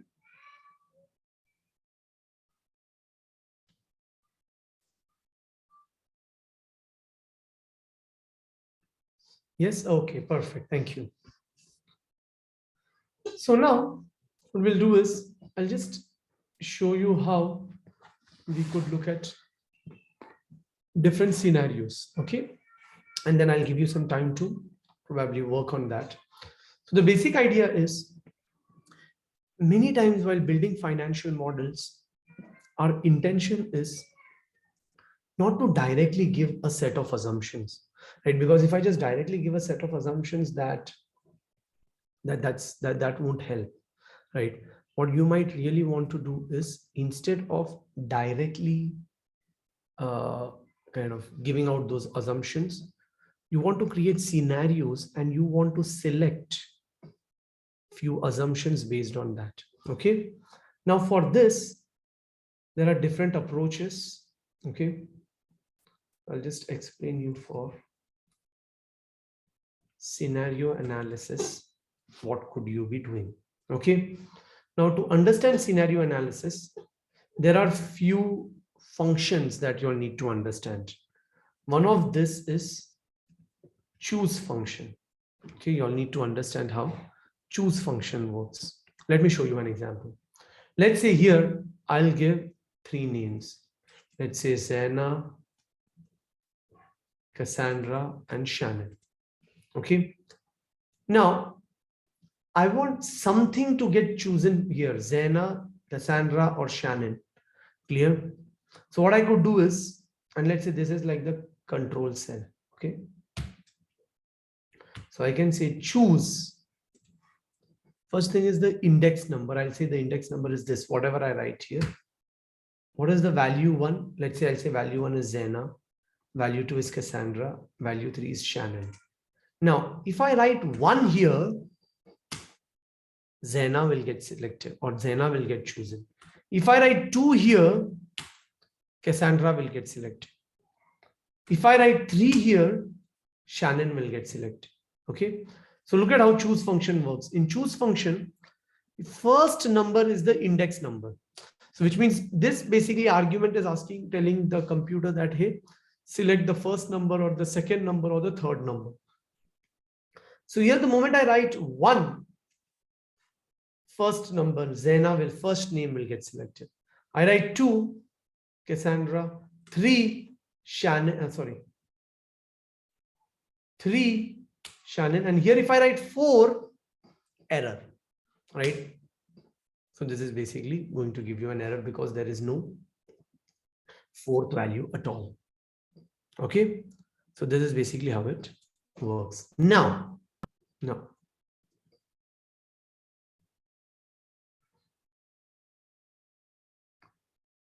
another thing that you'll need to know is after choose function is basically your developer tab. Clear? So choose function and developer tab is something that you'll need to know to create scenarios in Excel. Okay. Now, if you see, even I don't see a developer tab. Are you all able to see developer here? So I can see file, home, insert, draw, page layout, formulas, data, review, view, help. That's it. I don't see developer. Is anyone able to see developer here on your Excel? Can you all see developer? No, no. Okay. So how could you get developer here? So just go to file. You've more and go to options. Okay. Excel options. In options,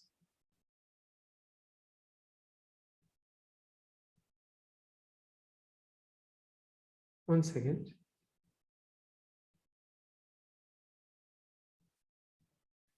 In just a second. See here in customize ribbon, when you go to customize ribbon, you will have this developer tab. Just click this. Okay. And hit OK. You will be able to see the developer tab. Is it working for everyone now? File, more options, customize ribbon, and in ribbon, check the developer tab and you will get access to this. So now you'll be able to see developer. Is everyone able to see developer now?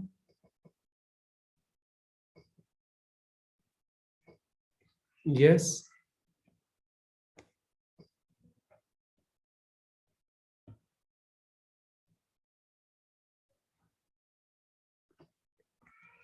Now, I'll show you in developer tab.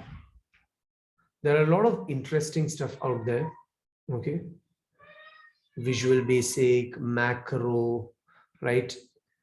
Form controls. Now, this is interesting, form control. Now, I'll show you how. Yeah, Hazir, you're getting very good. So in developer tab, there is form control. Okay. In form control, if you go to this drop down, okay, so here what it does is it allows you to select a as in a drop down. Now you'll say, what is the difference here? Right? This is nothing but the same thing. Okay. But here what you can do is, I'll just tell you there are a few benefits of this. One second. Right now you can, I'll tell you what is the benefit of this developer button. Okay. The way this developer button works is, I'll give, let's say, case, pessimistic case, realistic case, and optimistic case. Okay, so there's pessimistic case, realistic case, optimistic case.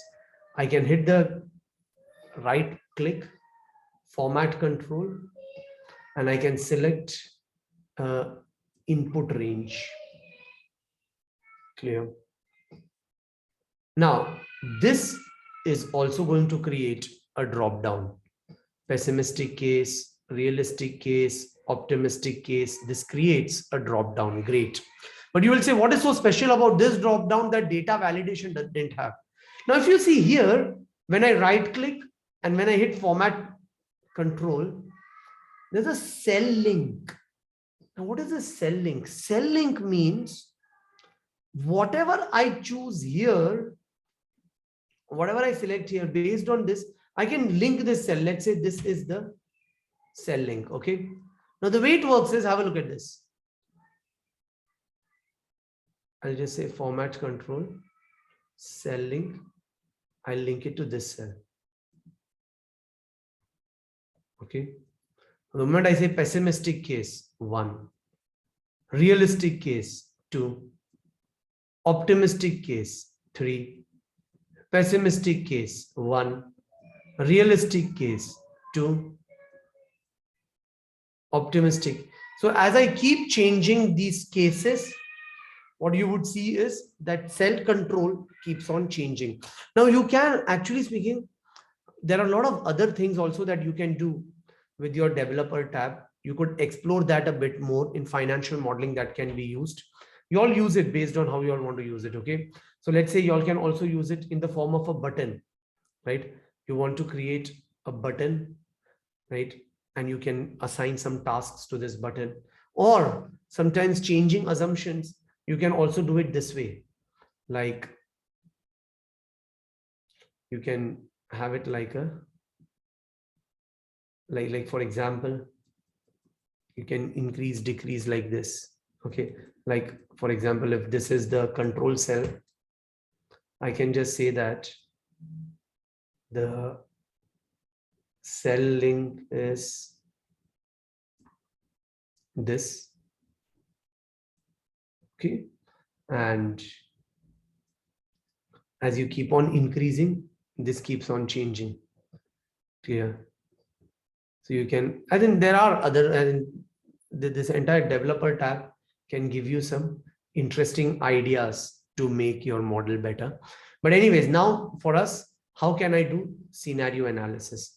Now related to revenue assumptions, okay, related to revenue assumptions, you know what I have?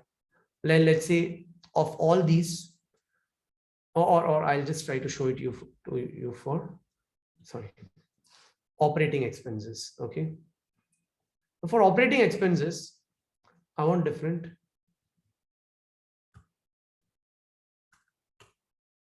scenarios. Okay. Here I have a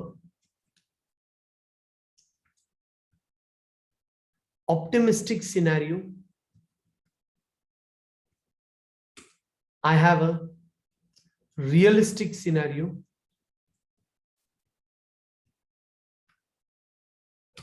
And I have a pessimistic scenario. Clear?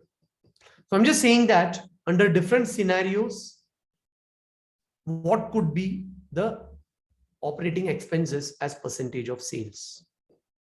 Now, let's say I'm saying that under a realistic scenario, 59%. In a more optimistic scenario, I feel this might be just 57%. And in a more pessimistic scenario, like a worst case, this could be like 61%. Clear? So I'm just saying that in an optimistic scenario where things are improving, expense as a percentage of sales might only be 57%. Pessimistic scenario is 61. Now, what is the point of doing all these things? I created these different scenarios, but how am I be able to, or how will I be able to use these scenarios in these assumptions? Clear? Now, the idea is I'll use choose functions and drop downs and all. Now have a look at this. What I'll do is here, let's say I'll using developer tab, I'll create. So see, this gives you a drop down. Okay. Here, I'll create a drop down, which would select, let's say, optimistic, pessimistic, realistic scenario. And the cell link, let's say, is here, right next to it.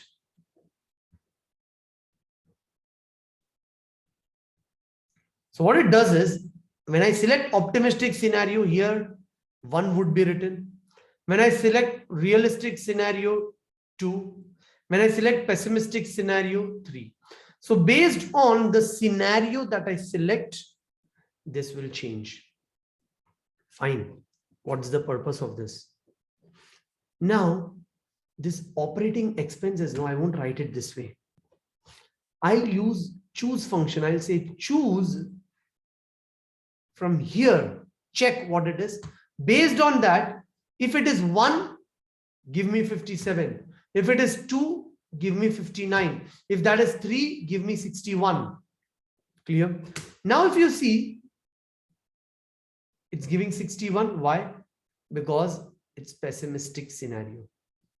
Clear? If I change it to optimistic scenario, it will give 57. Based on this 57, my operating expenses are only 27,000 or 27 billion. Now, here in assumptions, if I select a realistic scenario, it is 59, and my income statement, it is 28.5 billion. In the assumptions, if I say a pessimistic scenario, this has become 61, and in my income statement, this is 29.5 billion. So my entire financial statement can change once in these assumptions I make these changes. Okay. And now the 61, what I'll do is here, I'll just lock it. Okay. Based on what I write here, I'll do a Control R. So now if you see, because I've selected pessimistic scenario, this case is being selected up. Okay. If I change it to optimistic scenario,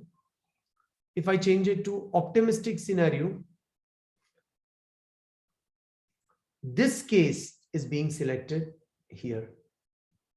If I select realistic scenario, this case is being selected here.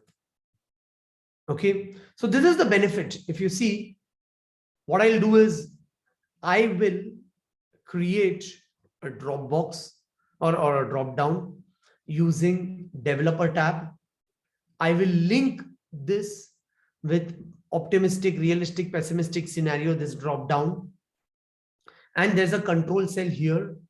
Based on this control cell, I'll choose what assumptions should be selected. So all your, I'm not saying that for every assumption create scenarios. It will be too much. Every assumption, if you sit and create these scenarios, it is going to be too much. Instead, what you could do is for important assumptions like operating expenses or revenue growth or capex. So for all these important assumptions, you can create different scenarios. Clear? And the benefit of these scenarios is it will help you, as in on one click, it will help you change everything for you, right? As in fact, look at this. I'll just show you an example of a model that I had created.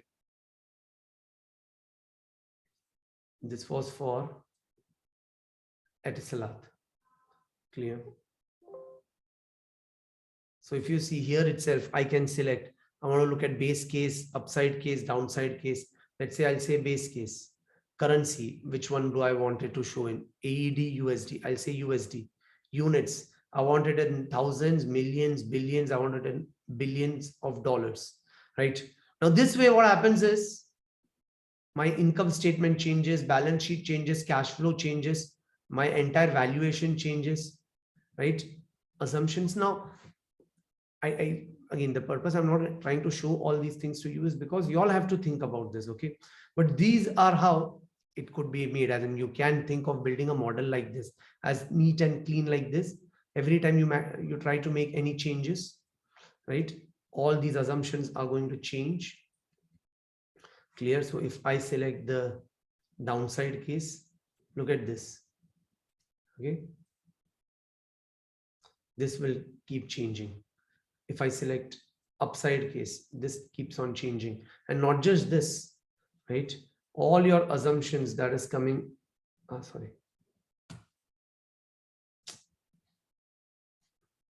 all your assumptions that is coming after this. So I've just done these scenarios for main assumptions like revenue growth and operating expenses as percentage of revenue. Clear? You could do for few other assumptions also. Getting it? That's completely up to you what you want to do it. But yeah, the basic idea is for all your important assumptions, right? Rather than directly typing in your assumptions, create different scenarios and try to evaluate under best cases what could be the value of the company, under worst cases what could be the value of the company. So these kind of analysis would be helpful then. Okay, so now again, just as a practice, can you all try doing this? Okay, I'll just show it to you. Just as a practice, can you all try doing this? Only for operating expenses, try to create a scenario. Optimistic scenario, a realistic scenario, a pessimistic scenario. Use developer tab. Using developer tab, have a control cell. Using the control cell, try to change the different scenarios. Okay, so can you just attempt this, everyone?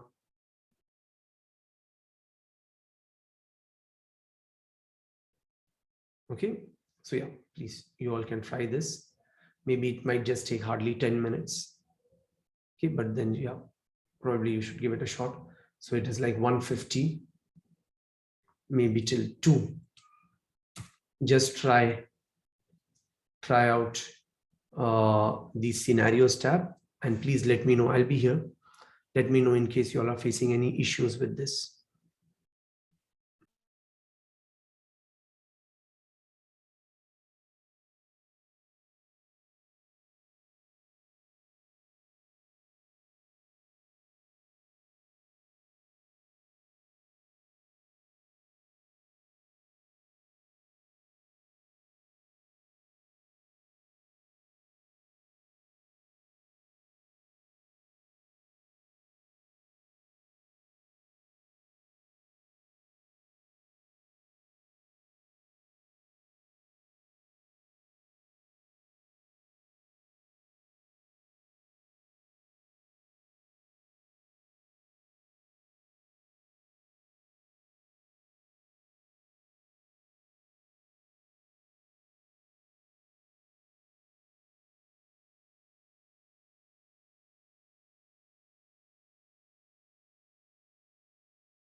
Yeah. So anyone facing any issue with this? How do you create scenarios? Anyone facing any issues here? Or is everything clear?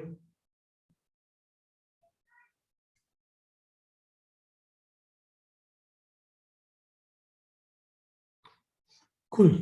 Yeah. So now, so see, once you all are creating scenarios, so now you all know that using scenarios, what you could do is you can create all these assumptions. Now I'll just keep these scenarios as, let's say I'm just trying to keeping it as pessimistic scenario, and I have forecasted the adjusted EBITDA, revenue, and all of this.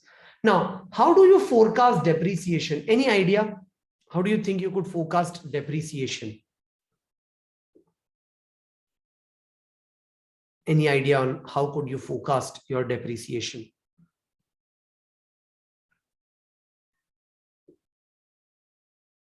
Because we want to forecast our EBIT, right?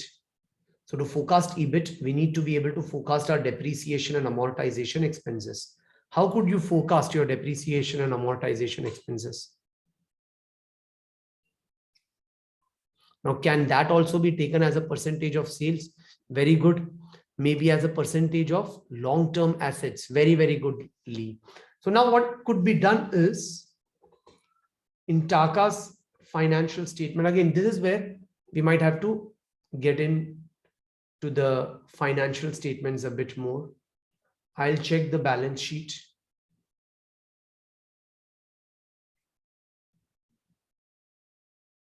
Okay, 1 second.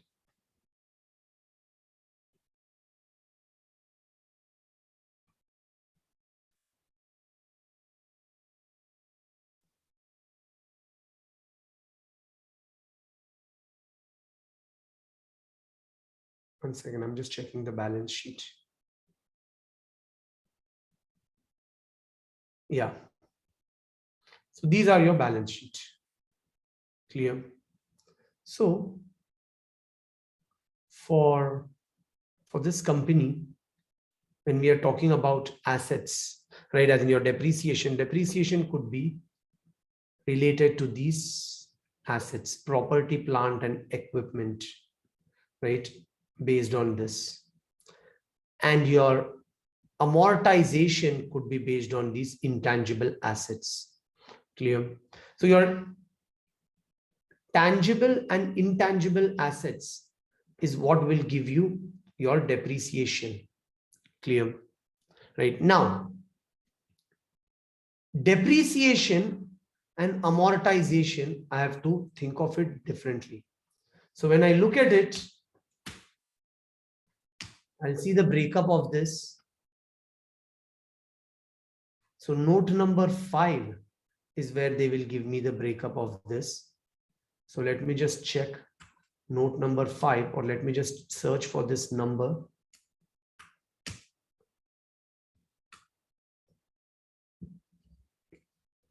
Okay, see. Depreciation of PP&E and depletion of oil and gas assets.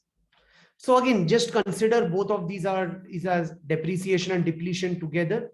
And you have amortization of intangible assets. Clear? So now that you know your PP&E and oil and gas assets are subject to depreciation, intangibles are subject to amortization, what we could do is we can create another tab. Clear? Which is what we might call it a fixed asset.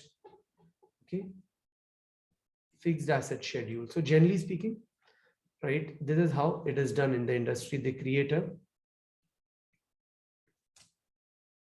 fixed asset schedule. Okay.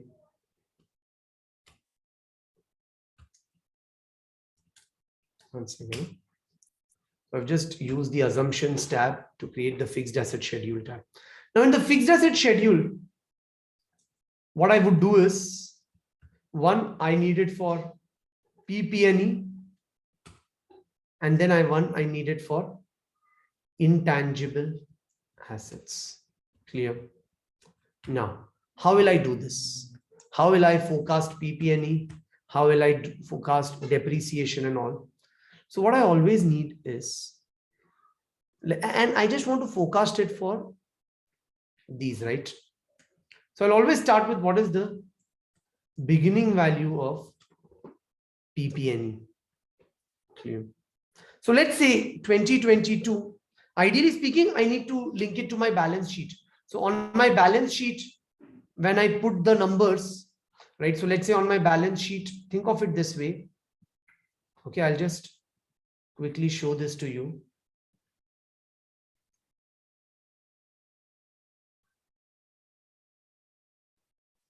Just like I prepared my income statement, I'll just do this for you and you all can just do it later. So I would look at the reported balance sheet, right? I'll take it as it is, what the company is giving. Property, intangibles, and all of these. Again, in balance sheet, no, you will see a lot of investments in loans and loans to associates and JVs. Then current assets. So this, by the way, gives you, sorry, total non-current assets.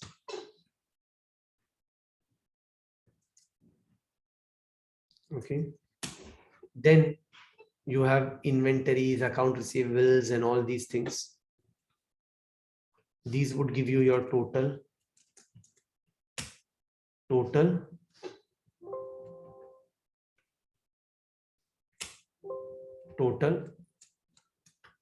current assets, right? Now these two things together, the total non-current and total current assets, are going to give you your total assets. So your total assets is going to be this plus this. Clear? After this, you have liabilities, equity and liabilities. Clear?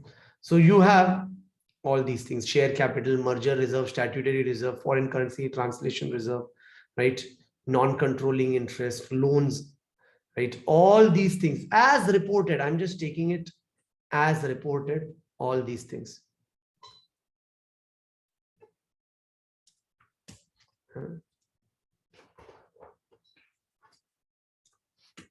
Clear? So I'm just taking it as they report. Then there is liabilities. These are all there. Non-current liabilities, total non-current liabilities, and then they have their current liabilities. Clear? These are their total current liabilities. Clear? So if you see, this is a huge financial statement, right? You have total non-current assets, you have total current assets, then you have, I also need to have total equity. Then I need to have total non-current liabilities, total current liabilities. So total liabilities and equity would be equal to this plus this plus this. Getting it? And they should balance. Total liabilities and equity should exactly be equal to total assets, right? This is basically your reported balance sheet. Clear? Now, this reported balance sheet, what we will do is we will definitely standardize, just like we did it for income statement. What we will do is we will standardize, because we don't want to see so many things, right? There is top property, plant and equipment, then intangible assets, investments in JV, deferred tax assets, derivative, other assets, inventory, amount due from parties. Then there are other financial assets, right? Accounts receivable, cash and bank balances. I think the idea is I really don't want to see or deal with, especially in equity, share capital, merger reserve, statutory reserve, all these non-control. I think I really don't want to deal with so many items, right? I just want a simplified balance sheet. Clear? So this is my reported balance sheet. What I'll do is,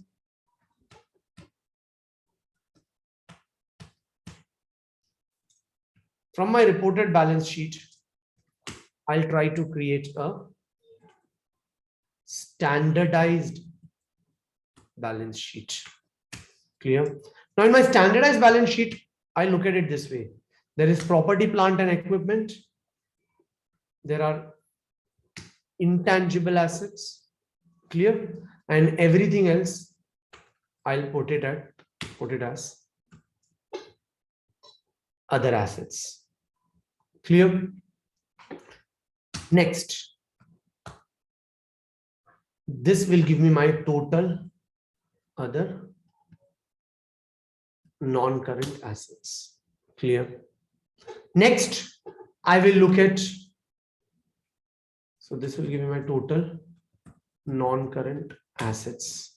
Okay. After that, I would look at current items. In current assets, generally what you have is inventory, account receivables. Okay. So I'll just say inventory, account receivables, and other current assets. So this will give me my total current assets. Clear? Now, remember, here you will say, I have not looked at my cash and investments at all. So my cash and investments, which are financial in nature, cash and investments, I'll keep it separate. Clear? So my total assets, I will look at it this way. So my total assets for financial modeling purposes, I look at it this way. Again, I've just reclassified it because I don't want to kind of focus on forecasting each and every item. So my total assets would be whatever is my total non-current asset plus total current assets plus any cash and investments. This would give me my total assets. Clear? Similarly, I have my liabilities. Clear? So this is, again, it's a huge thing. It will take time. Purpose is we have little time, but then you'll need to know the structure. When you go through recorded videos, you will get time for this then. But I'm just trying to show you how from a scratch Excel sheet, we've reached till here. Okay. Then what I'll do is I'll have your current and non-current liabilities. Now in current liabilities, what can I have? Accounts payable and all other current liabilities. And in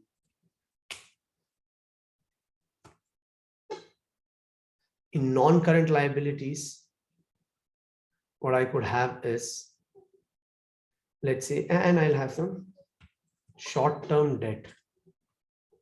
Clear? And in long-term liabilities, I'll have long-term debt. Is there any other very important liability that you see? That's it. And other non-current liabilities. Clear? That's it. So this gives me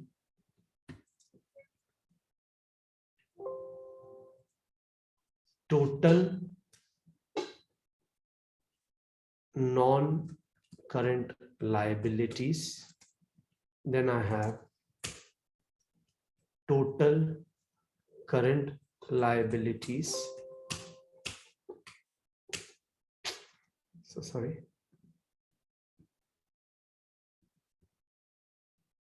And then I will have like my total liabilities.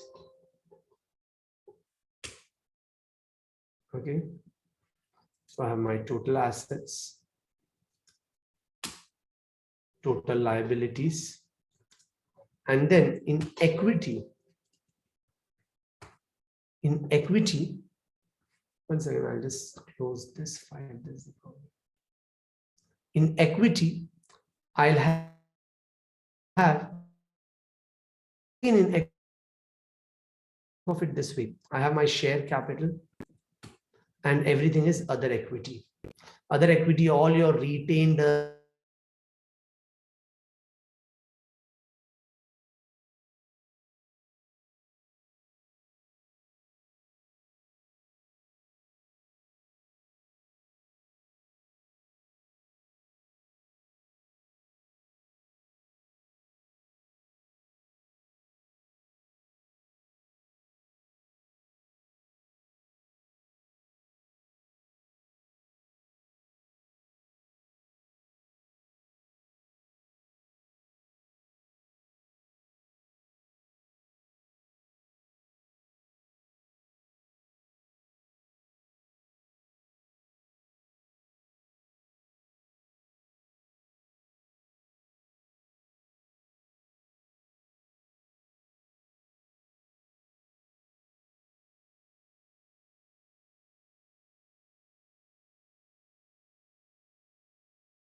Hi, everyone.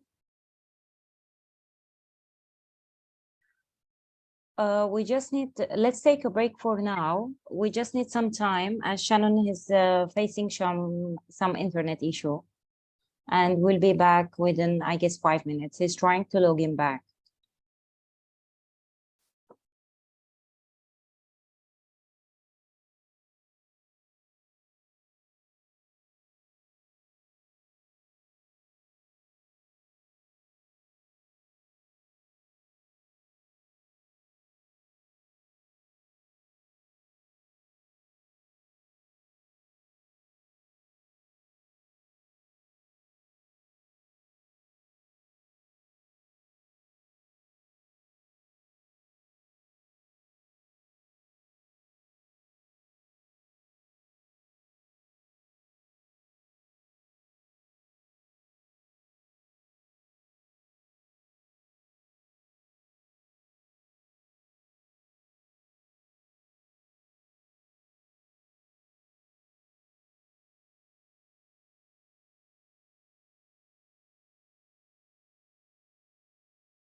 Yeah, hi, just a second. I'm logging in from my other computer.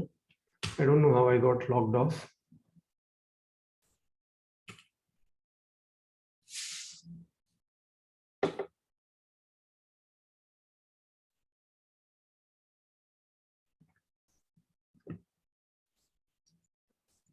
I guess we need to wait a couple of seconds because I give everyone 5 minutes break till you are back. So hopefully everyone is back Okay. online. Okay, no problem, no problem. You can reshare your screen. I give you the co-host access as well. Yeah, once, and I'm just joining in from my second laptop also. Sure.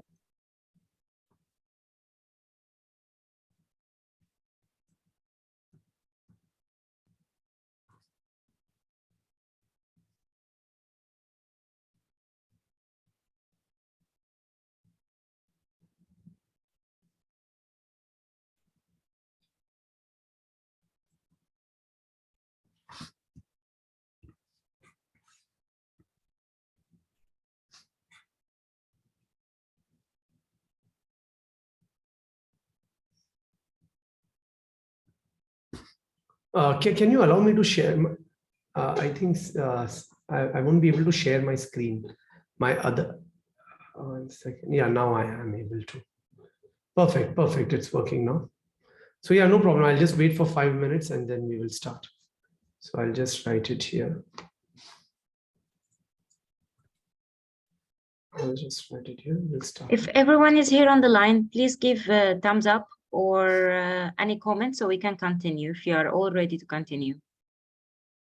Yeah, is everyone here? Yes, I can see 2 thumbs up. Hajar, she wrote yes. So yeah, we can continue, please. Yeah, perfect. So then no problem. Okay, yeah, I think some internet issue at my end because of which I got logged off.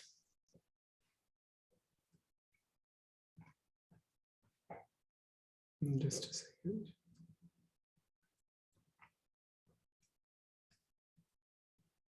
Yeah. So now, yeah, okay. So now if you see what I've just done is from my reported balance sheet, which would be huge with a lot of different items, I come to my standardized balance sheet, which will have PP&E, intangible, everything other current assets. Clear? And exactly the way I did for income statement, I would categorize that here too. Clear? So although I know that this is a manual effort or manual work, I kind of don't want you to spend a lot of time during the session on this. You could probably do it after the session also. And I'm here as in later on also, if you all have any issues and all, you all can let me know. But here what I'll do is I'll just quickly show you how I would do it. So I'll copy paste all these numbers as reported as it is. Company has said for 2021, these are basically my reported non-current assets. Now see, when I'm here, I'm unable to see which year I am in.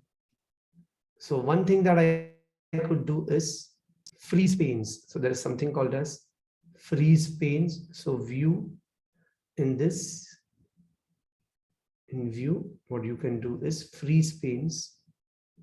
So when I do freeze panes, I will be able to see it. Okay. So yeah, in 2021, I'll select all these things, copy it here, add them. Because these are my inputs, I'll keep it in blue. Clear?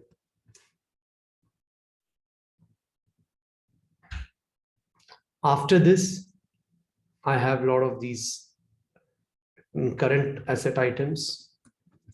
Copy, paste.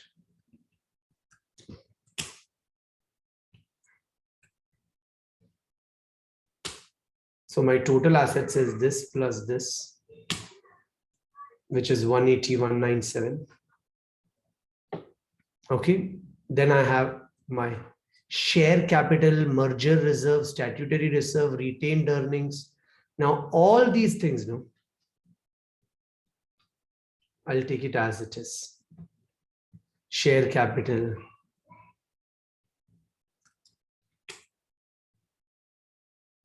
merger reserve, then there is non-controlling interest, loans from non-controlling interest. Then there is, yeah. So all these things in total give me my total equity of 73,202. Then I have a lot of liabilities. Again, these are my non-current liabilities.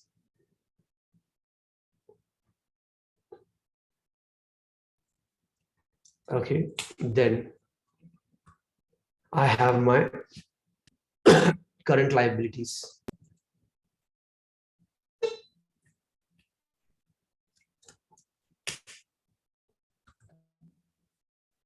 And then my total liabilities and equity, which is 8197. I just have a check here. Now check is nothing but just a check if asset equal to liabilities plus equity. So this minus this should match, else there's a mistake. Clear? So this is fine here. So check, the function is, the purpose is just to know whether I've input things properly, and this shows 0. Clear? So this is basically how I can do this. Okay.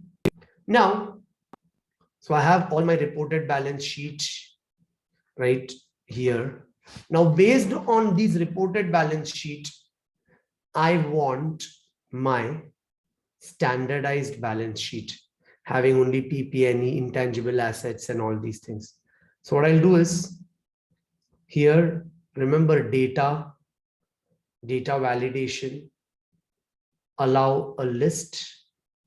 From the list, I'll select all these items. Okay, I'll select all these items. Clear? So now what I'll do is pay attention. For property, plant and equipment, I won't go anywhere else.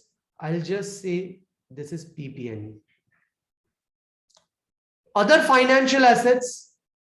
Okay, and one second, I'll just have to copy paste. One second. I just have to copy paste these drop downs here.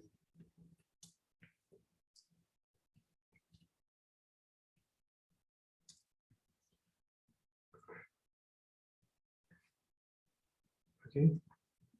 Then again here and again here.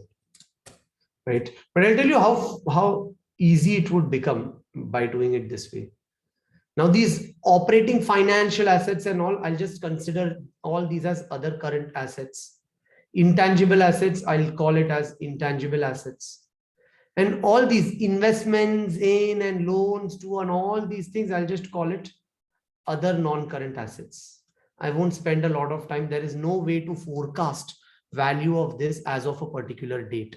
Clear? These are not anyways important from a valuation perspective too. Again, inventory, I know inventory, I'll put it as inventory. Amount due from other parties, right? I'll just call it account receivables. Even this, I'll call it account receivables. Everything else, I'll call it other current assets. So these are other current assets, other current assets, and other current assets. Only cash and bank balances, I'll call it as cash and investments. Okay. Then again, here, I'll call this as share capital. Everything else as other equity. Okay, I don't want to again spend time on all these things. Everything else is other equity. Clear? When I prepare the balance sheet, all those in my standardized balance sheet would be in other equity. Then, this is important, interest bearing loans and borrowings. This I'll put it as long-term debt. Islamic loans, I'll put it as long-term debt. Everything else, I'll put it as other non-current liabilities. Clear? Similarly here, this is basically accounts payable. Then there are interest-bearing loans and borrowings.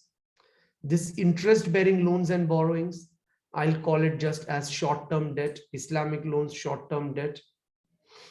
Amounts due to other parties is like something that I have to pay. I'll call it accounts payable. And everything else, bank overdraft is also like a short-term debt. I'll call it short-term. See, again, this is why I tell you there's a lot of subjectivity here. You can look at it differently. That's fine, right? There is nothing right or wrong here. We all have a different way of looking at it, and that creates a market. That is why there's a buyer, there's a seller. There are people who think differently. Clear?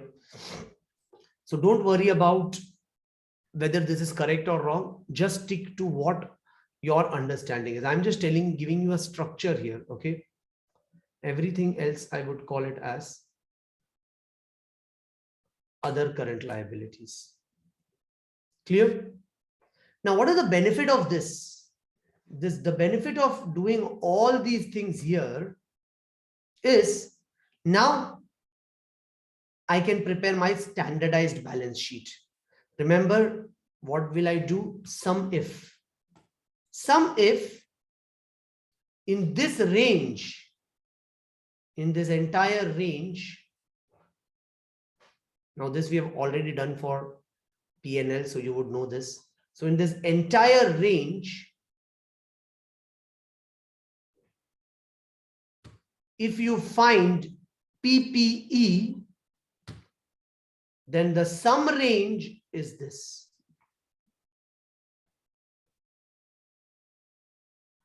Yeah.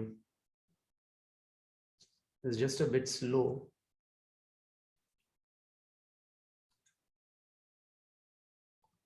Yeah, this is basically your sum range. That's it. Clear? So I've directly got my property, plant and equipment 122,397, which is nothing but this. Right. Next. So for this, now I'll have to lock row number B has to be locked. Sorry, column B has to be locked. This is basically the range. Here range, this has to be locked. Sum range 44 to 88 has to be locked. Clear? Now, once I do this, I have a control D. This is all that I need to do. Copy paste the same formula here. Getting it? Copy paste the same formula here.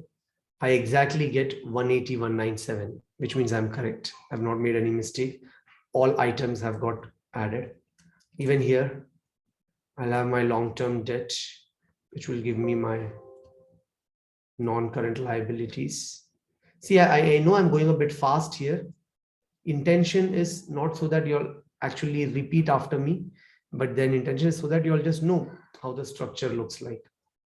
So total liabilities is total current plus non-current liabilities.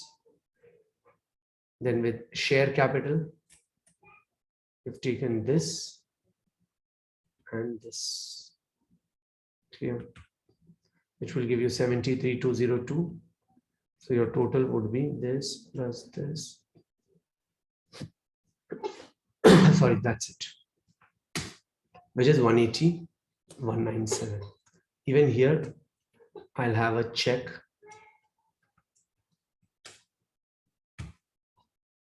Okay. Just to ensure that all the time this relationship is being maintained. Okay. Clear? So the idea is just like we did for income statement, we also need to do that for the balance sheet. Clear? Wherein we do the reported balance sheet, we put in all the reported balance sheet numbers. Clear? And once we have put these reported balance sheet numbers, we recategorize them, or we bring it to our format of standardized balance sheet. Now, based on this, we will try to forecast our PP&E schedule. Clear? Now here, you can just think about this, how we need to do it, okay? So for 2022, can you all tell me, where will I get the beginning value of PP&E? Where do I get the beginning value of PP&E? For 31st December, as in for this year, where do I get the beginning value of PP&E? Any guesses? Very good. So I can look at last year's, and I've already done this. So I look at balance sheet, PP&E, whatever I have put here. Clear? 1 second.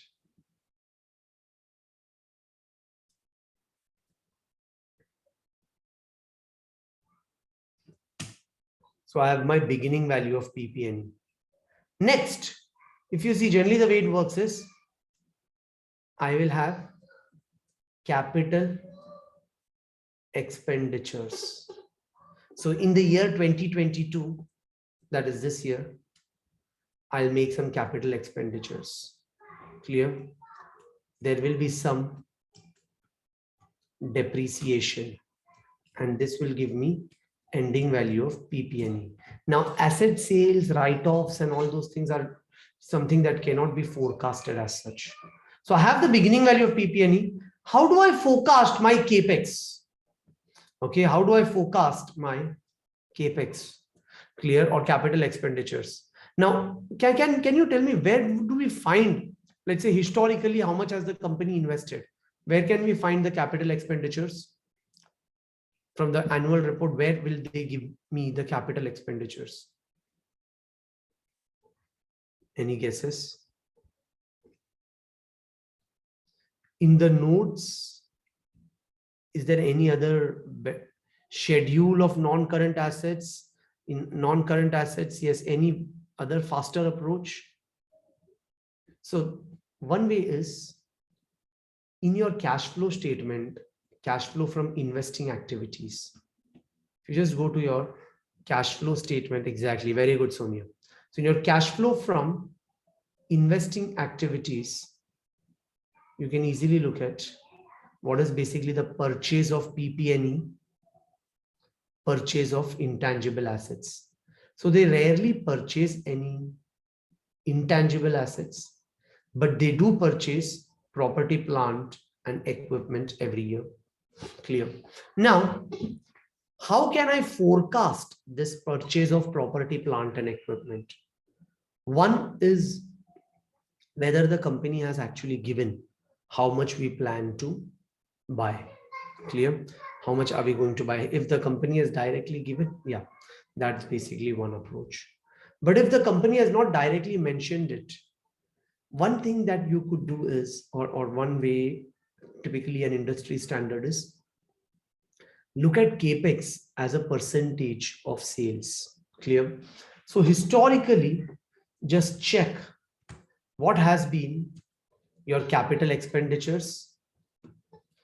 Okay. What has been your capital expenditures and what has been your revenue and what is CapEx as percentage of revenue. So historically, when you find a trend that, okay, 10% of the revenue is being invested in capital expenditures, right?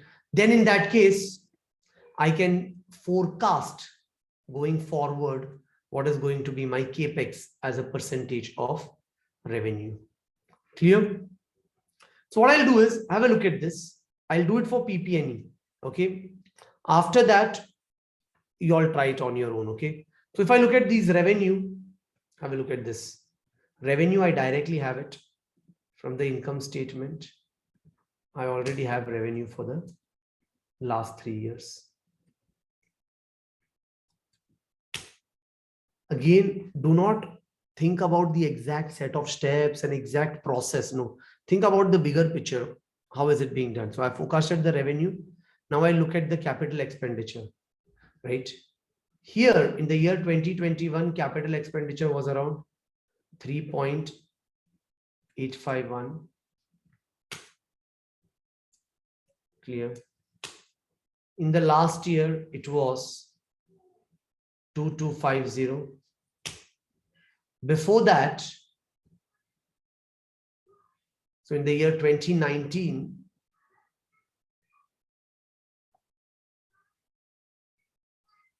one second.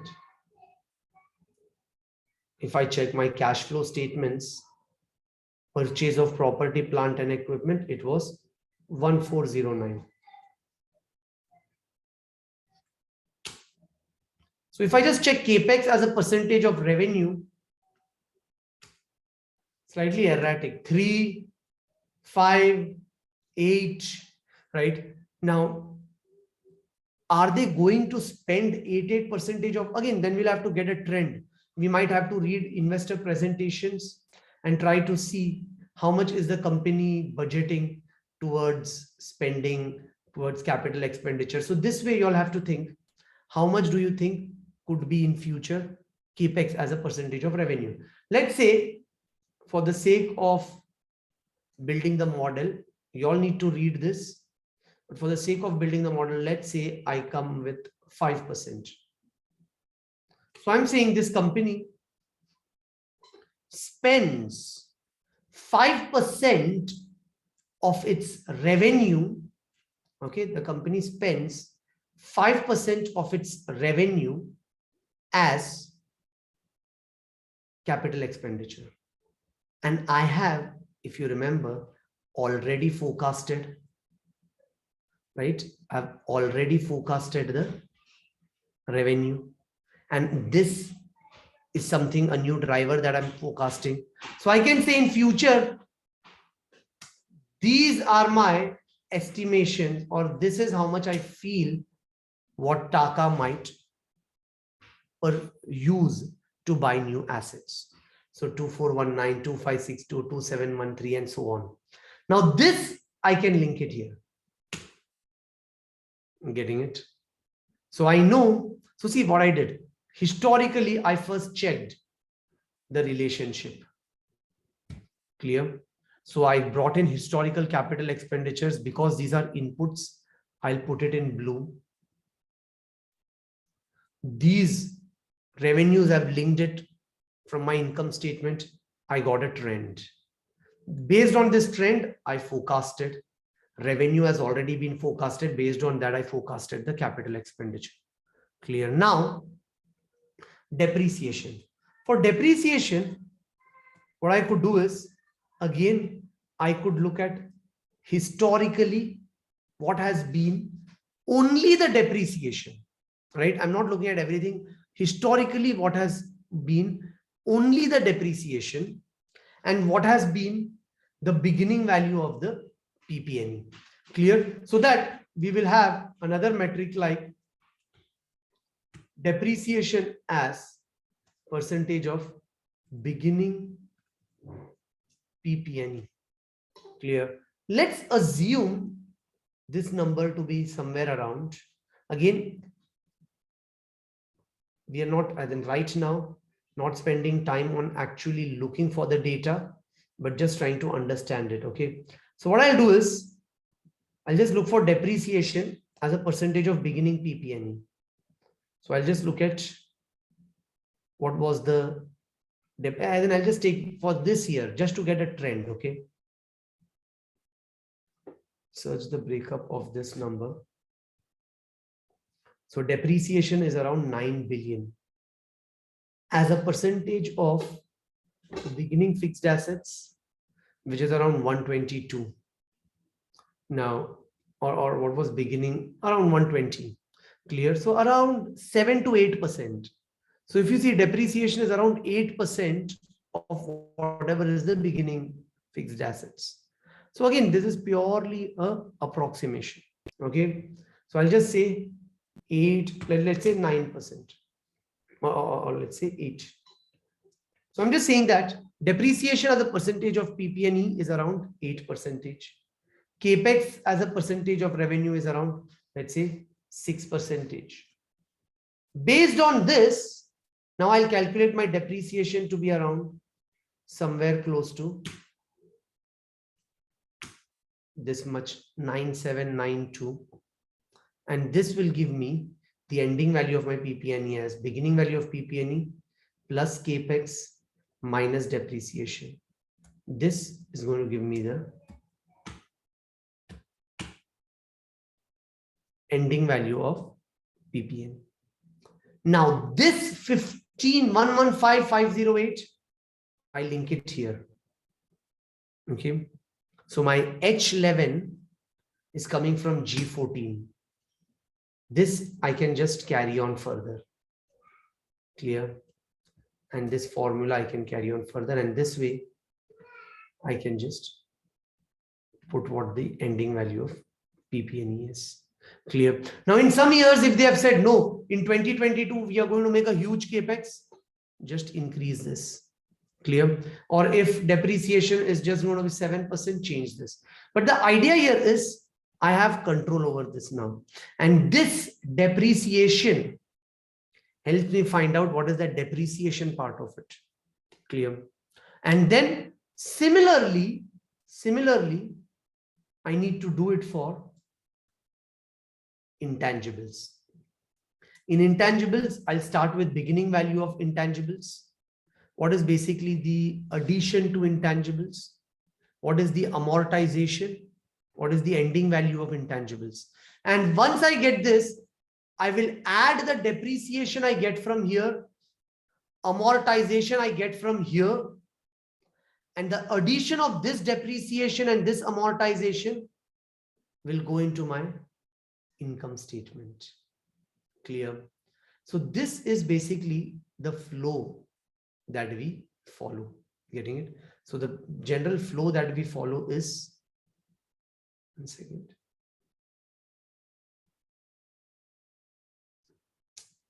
Yeah, so the general flow that we follow is from the PP&E, we will basically calculate all these things. Intangible assets, we will again calculate, again, similar structure, replicating it for intangible assets. And once that is done, what you could do is link it directly to your income statement. Now, yeah, Professor Ullas has a question. Could depreciation be forecasted as percentage of revenues? Again, that is also something that people do, where they try to look at depreciation also as a percentage of revenue. But it's just a better way of doing it this way, because when you look at depreciation as an expense, it is nothing but it's linked to your fixed assets, right? So that is why it's better to link it with your fixed asset. But yes, depreciation can also be thought of as a percentage of revenue. But the common practice is where you create a detailed fixed asset schedule. While preparing detailed financial models, you prepare a completely different fixed asset schedule, and this fixed asset schedule is then going to feed the depreciation and amortization expense to the income statements. Okay, now, yeah, Zaina has a question. For intangible assets, what should we exactly add and subtract? Yeah. So see, for intangible assets, we'll start with beginning value of intangibles. Now, instead of capital expenditures, look at this. When I saw the cash flow statement,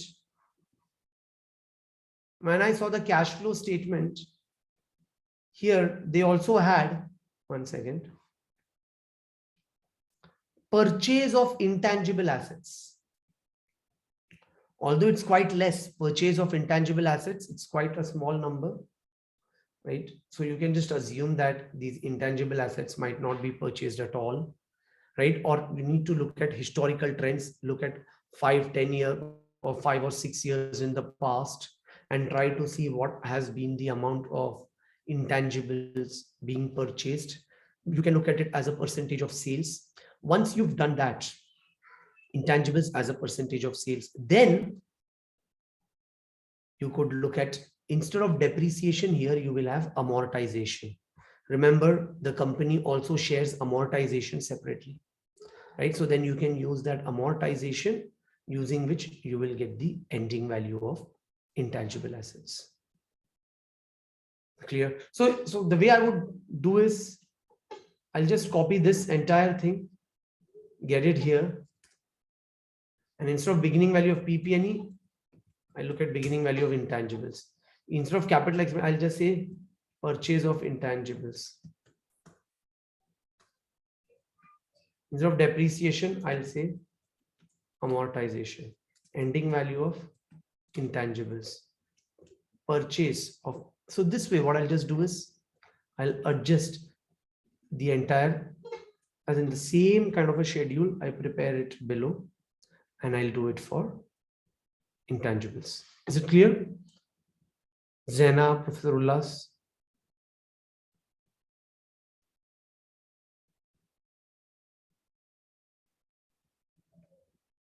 Clear? Yeah.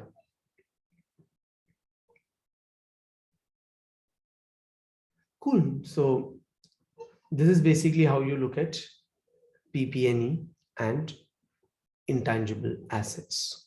Okay.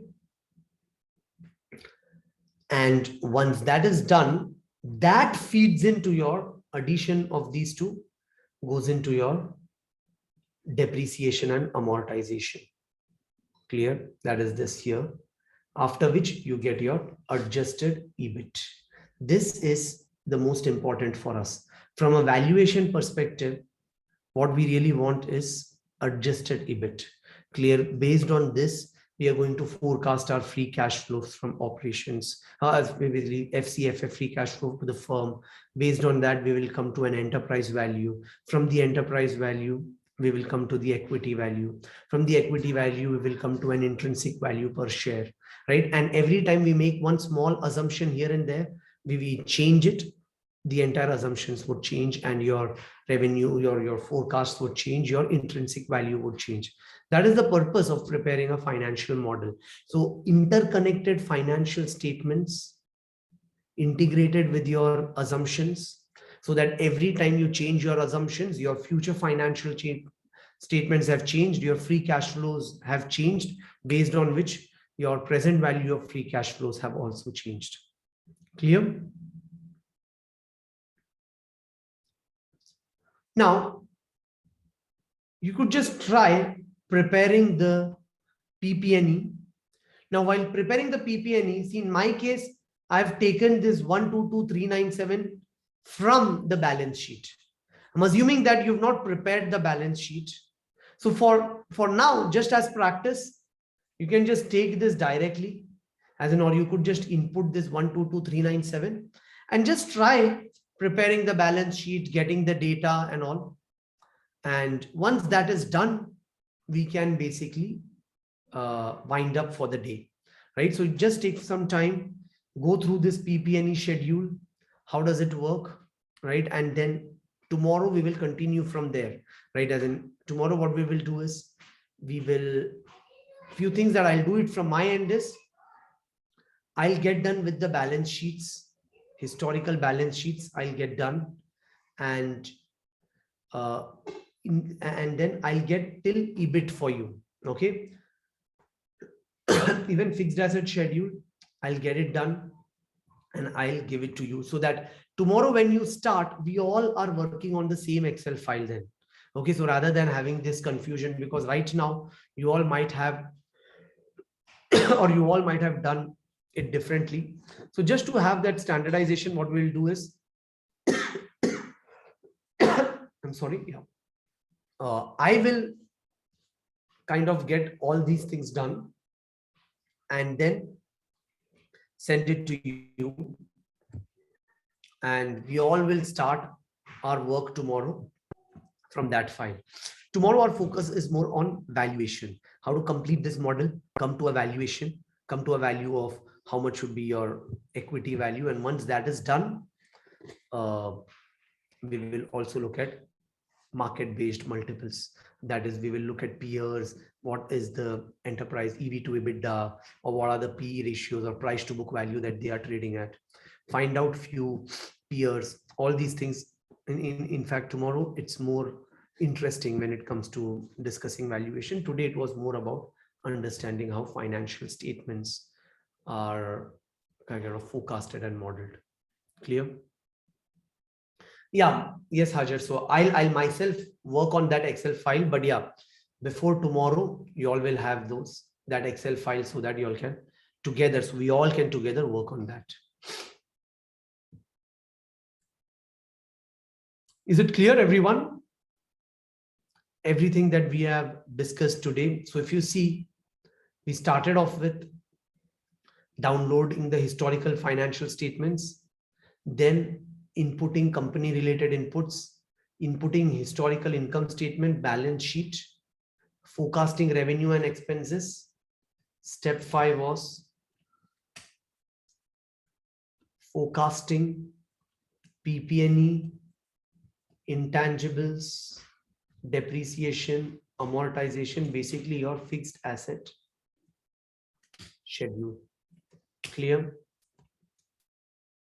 Right? After this is done, we have forecasting working capital items and all, because even these working capital items need to be forecasted, because without forecasting working capital items, we might not be able to come up with our FCFF, right? So we will also forecast inventory, receivables, and all of that. Then we will reach to our FCFF, and then eventually once we reach to our FCFF, that will help us value the company. Yeah, is it clear?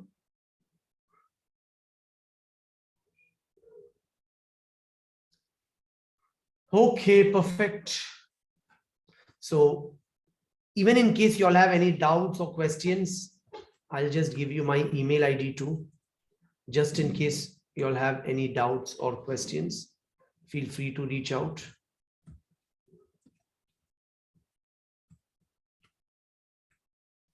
Okay, so that again, when you're building your own model, and even in this process of preparing for research challenge, whenever you all have any questions, feel free to reach out.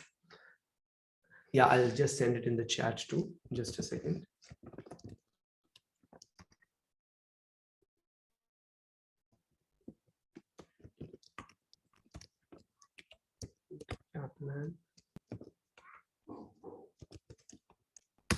Okay. Yeah. Thank you, Abhikamya. So I hope overall the session was helpful. I know modeling live online gets a bit difficult to focus on so many things on the Zoom, on the Excel. It is difficult. So I hope it was helpful. Yep. Thank you, Hajar. Yeah. So practice, try all these things, and I'm sure this would help you in your research challenge, and not just in your research challenge. When you'll start working, it will help you. Yeah, thank you very much, everyone, and I'm also happy that it was helpful. Thank you.